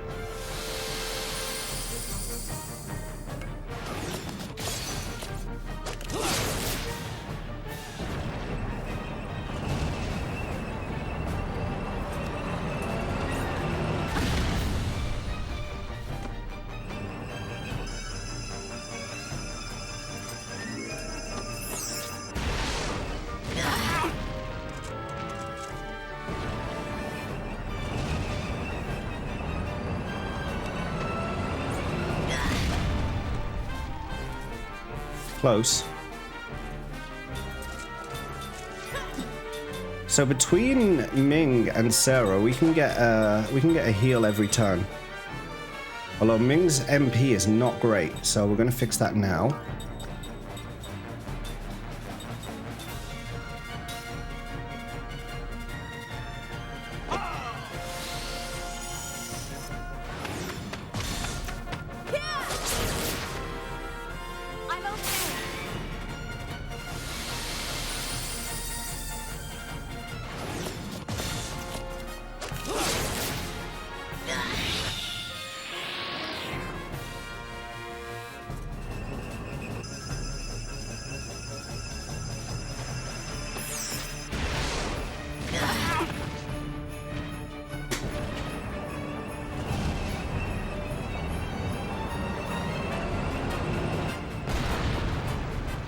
Easy. Ladies and gentlemen, it looks like he's got it. Yeah, I don't think it'll be too hard from this point on. Unless something changes. Unless something changes, which it could. So I'm not celebrating too hard just yet. But by staggering the spells, by staggering the healing spells between Ming and Sarah, and having them bounce in between the two, I'm getting a heal every turn. Which will keep me on top of everything. In fact, I probably don't even need a heal every turn now.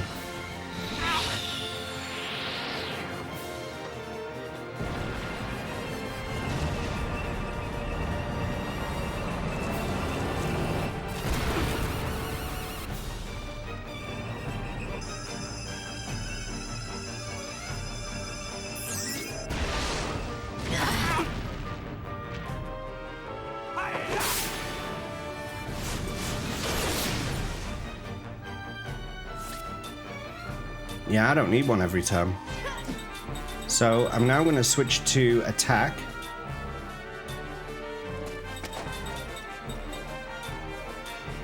You can just continue with that last heal.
Alright, we've got this.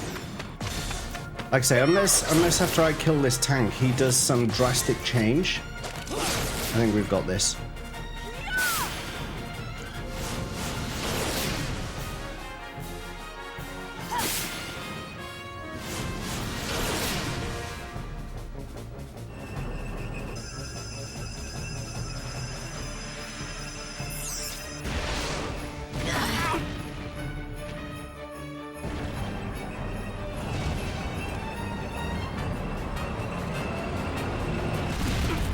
He really doesn't like Kime.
Nice.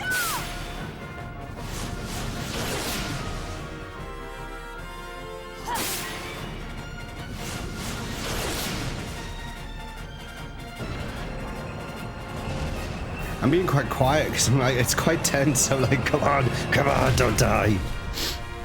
Don't die. Don't change your pattern. Don't do anything silly. He's dead now. I've got him. 625 health left. He's dead. I'm just going to do the same thing. I don't want to risk it. I'm just going to do everything the same. But 2 hits, he should be done. This is it.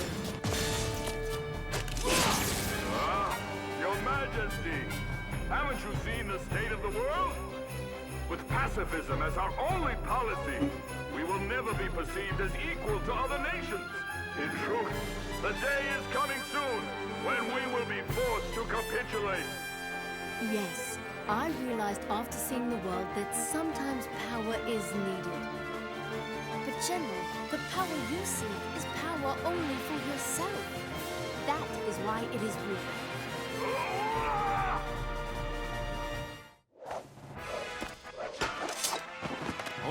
We did it!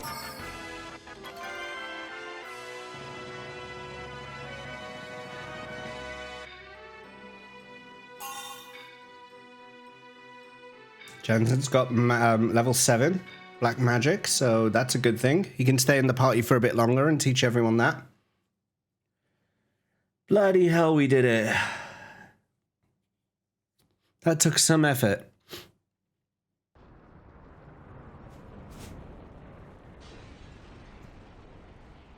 Your Majesty! Maya. Oh, you're safe.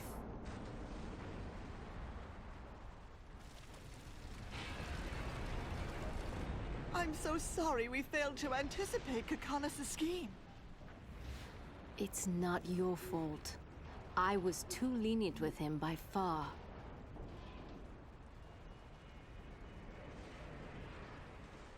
I afforded him the opportunity to run unchecked, and for that, the responsibility is mine. Don't blame yourself. He's right. I mean, that general is twisted. And yet, even he too is another of Gongora's many victims.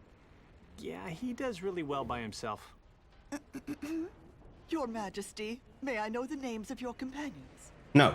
Oh, yes. Oh, excuse me. I haven't introduced you. These are my loyal ladies-in-waiting. Maya here is my chief lady-in-waiting. Greetings and welcome to Numara. We are honored. Maya, these people have become my dear friends and should be treated with the greatest courtesy. We are all working for a common goal, and we have an urgent mission to complete.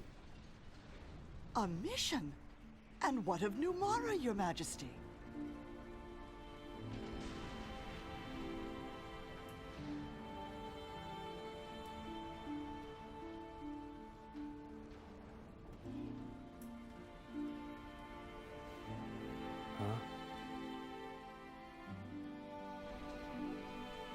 Your Majesty?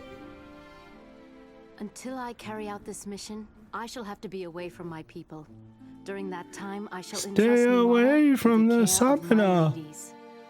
Oh, to us, Your Majesty? Please do as I would. As you have been closest to me, I believe you are capable of what I ask.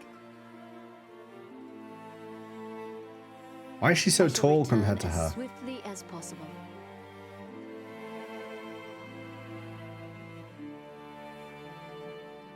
Yes, my queen. While Your Majesty is away, we shall protect Numara. We shall not fail. Again.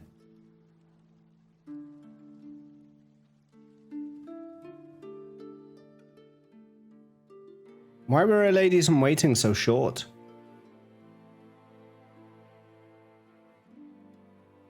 Oh, one last bedtime story. Go on then.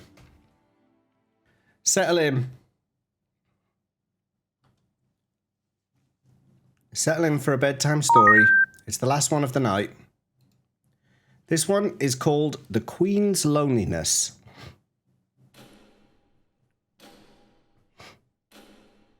A 1,000 years can change everything, including the landscape. Queen Ming surveys her capital from the palace window. The panoramic view is like a great history book. The volcano towering in the distance, which used to spew clouds of smoke, went dormant 700 years ago.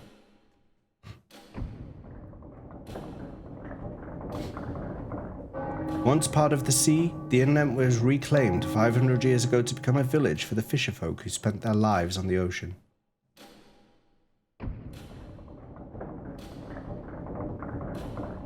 The river once arched grandly across the landscape, but the deluge that occurred 300 years ago became the occasion for major flood control construction. In the form of a perfectly straight channel where the river used to curve, there is now an oxbow lake in which reeds grow in profusion, and the banks provide the people with a rich natural bounty.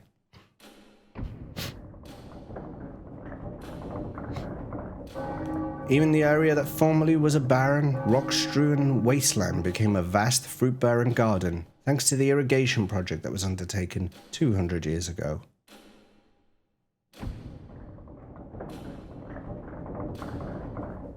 The mountain that was the center of the people's religious faith was enveloped in sky-scorching flames 100 years ago. Formerly swathed in thick green covering and seen as the home of the gods, the towering peak was transformed into a bare rock pile by a forest fire that burned for 3 days and nights. Almost everything that lived in the forest, birds and beasts of course, but many people too, died in the flames. The people in the village below mourned the horrible transformation of their god's abode, but now, 100 years later, the mountain is as green as ever. The people of the village and the people of the mountain still tell the story of the fire, but today's children can hardly imagine that the rich green slopes were once charred and blackened.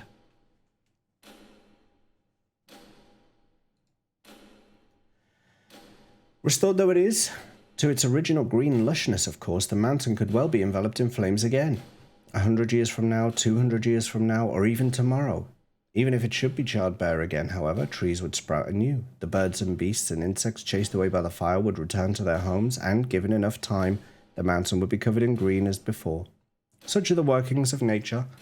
Given enough time, dizzying stretches of time. But no.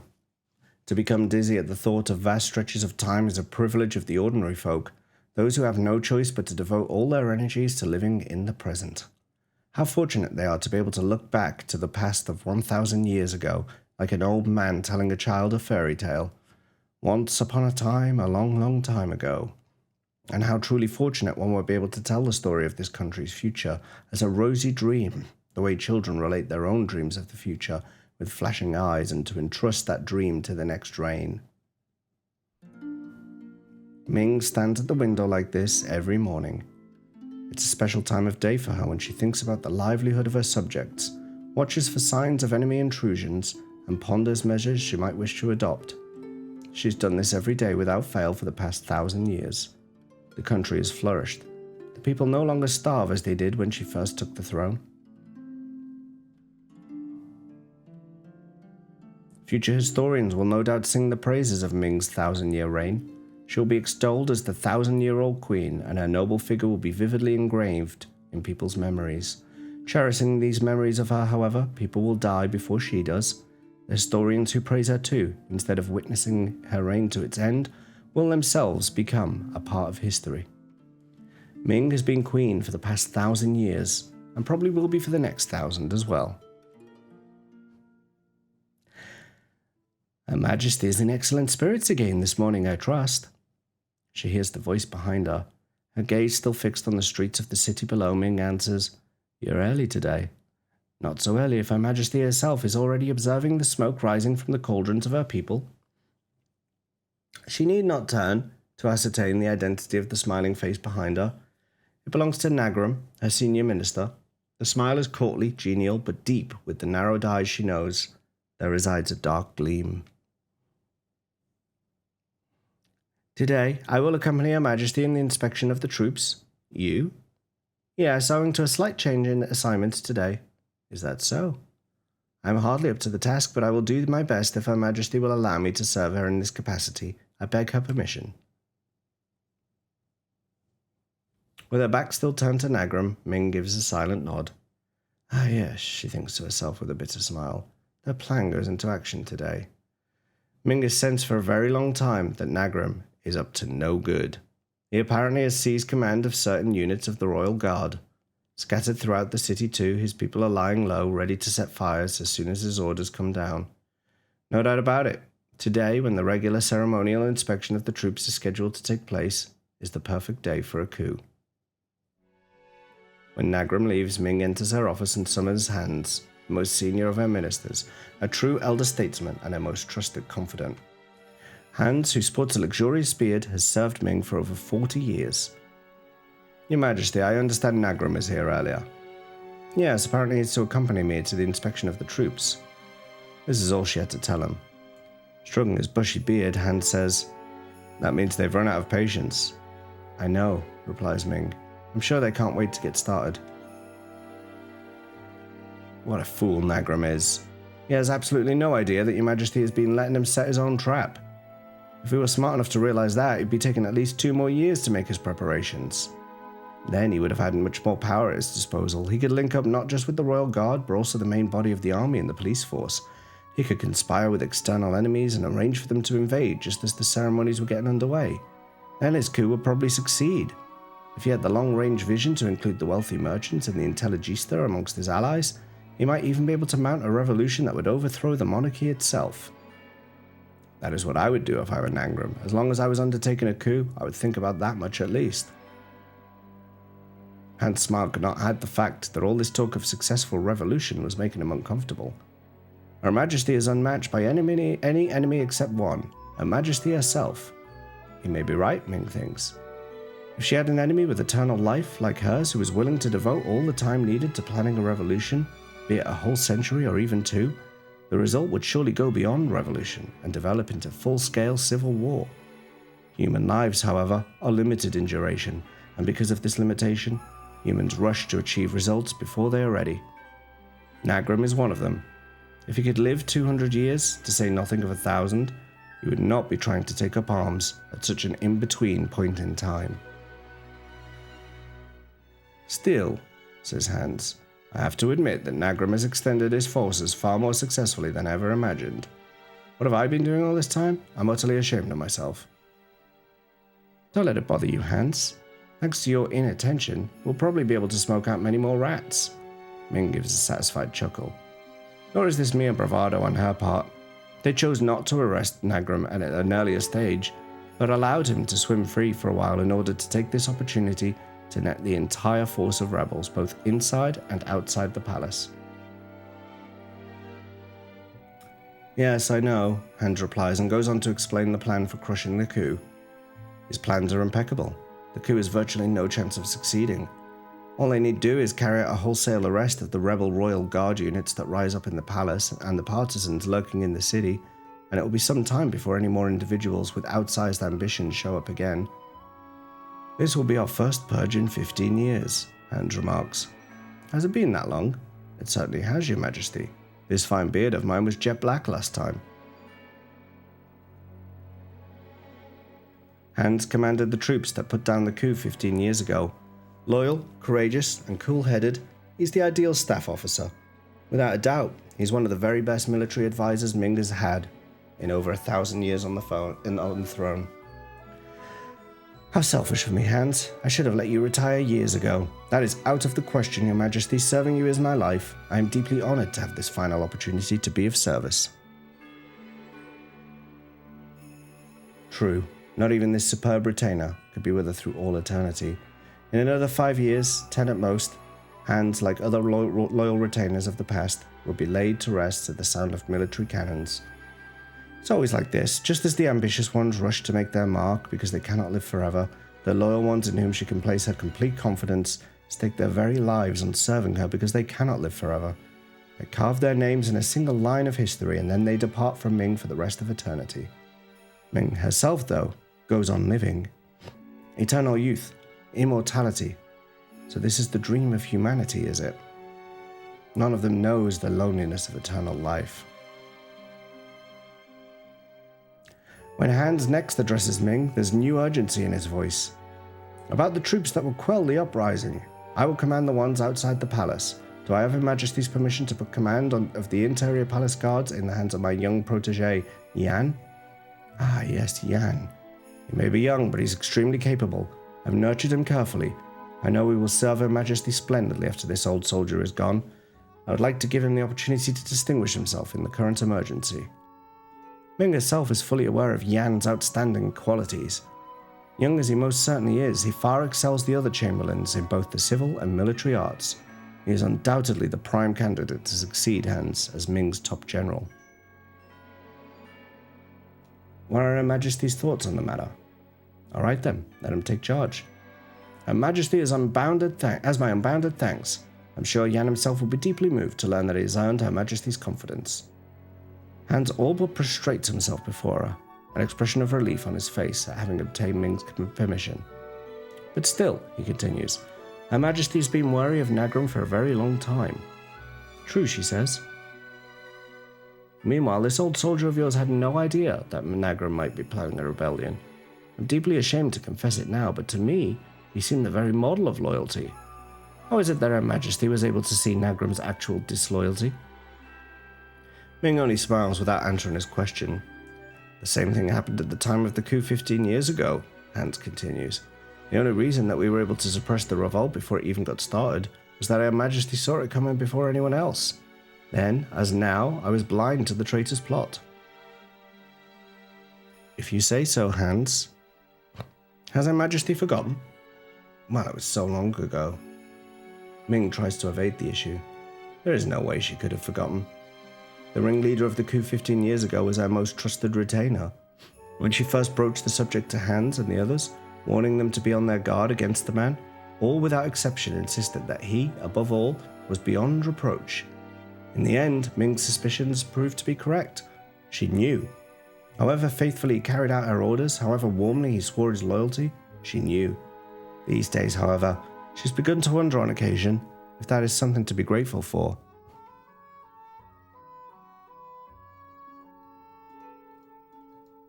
The landscape is not the only thing that changes in 1,000 years. People's hearts also change. After numberless meetings and partings over the centuries, Ming has come to realize the fragility, the evanescence of trust. She no longer trusts anything in words. Neither can she fully trust everything in action. She knows by looking at a person's eyes. That way, she can tell everything to a mysterious and disheartening degree.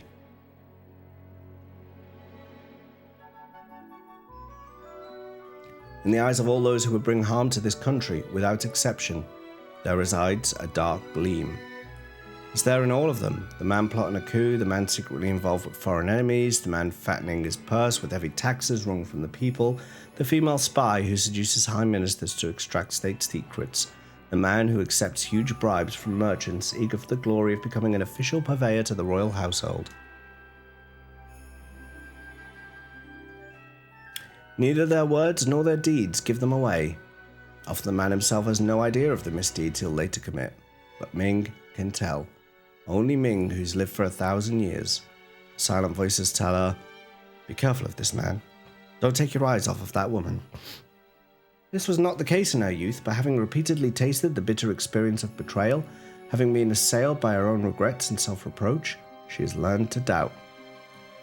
Chumboy. Ming can see what no one else can, that dark gleam deep in the eyes. This has enabled her to ward off a variety of disasters before they could start. The kingdom has managed to flourish because Ming has more often chosen to doubt than to believe. This is the best course for her to follow as queen. It is, however, an infinitely lonely way to live.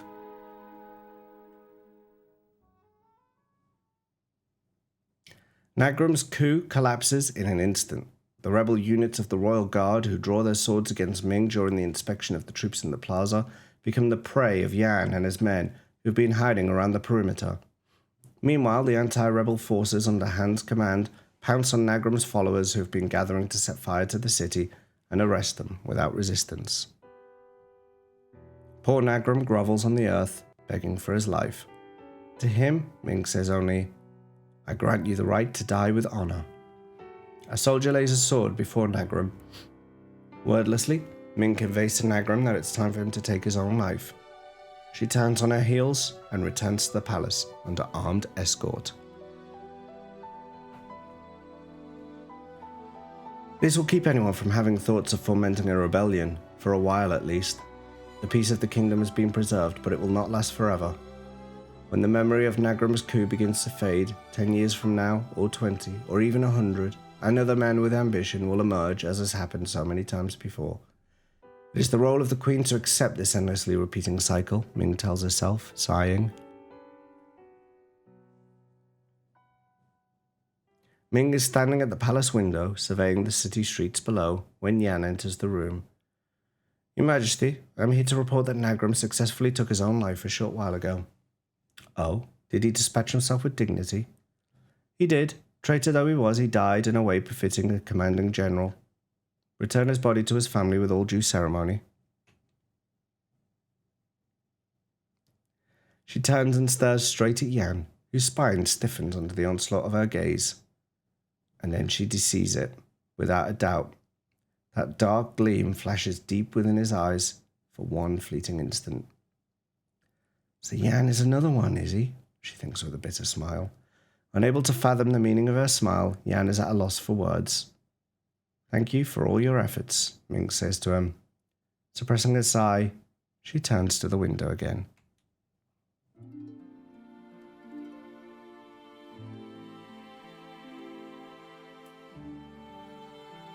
The sky stretches overhead in an expanse of blue.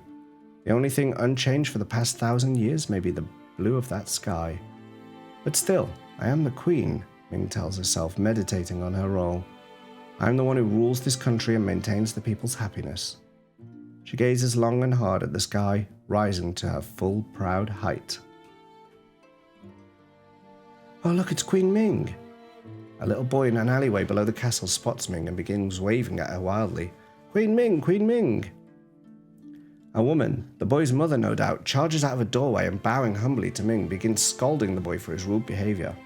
Ming herself, however, waves back at him, a placid smile on her face. Smiling joyfully at this unexpected response from Her Majesty the Queen, the boy starts jumping up and down, shouting, Long live Queen Ming! Long live Queen Ming! Ming stares again at the sky above. Unchanged though it's been for 1,000 years, the blue of the sky penetrates more deeply into her eyes and her heart than it ever did in the days of her youth. The end. There we go, we got to the end, Scott, don't worry. Don't worry, we got there. We got there. We should take the white boa. The white boa? If it's a ship you need, we have the Nautilus. To get through the ice fields, we'll need a ship that can break the ice with its hull. And the white boa can do that. Well, it's true the Nautilus doesn't have as much strength. She'd probably be no match against the ice. I guess she wouldn't be right for this one. Oh, I meant no insult to the Nautilus. She has shown unmatched maneuverability. And we shall have need of her again. Please, lend us your help when we need it. Thank you for the 20 bits, Richie. Leave it to me. We should be able to berth the Nautilus inside the white boa. That way we could use either ship when needed. That's true. I shall go ahead of you to the harbor to give instructions for our departure.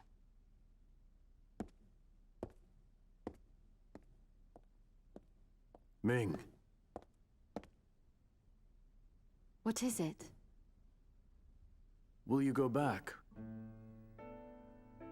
Not to our world, but to your country.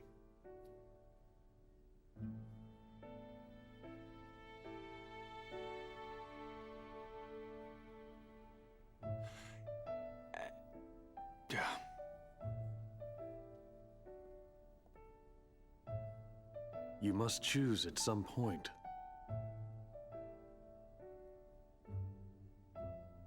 1,000 years is a long time. There are many important things to be done in this world.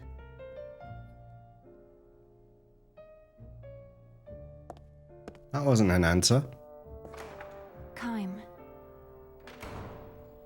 There's a said, What will you do? Richie.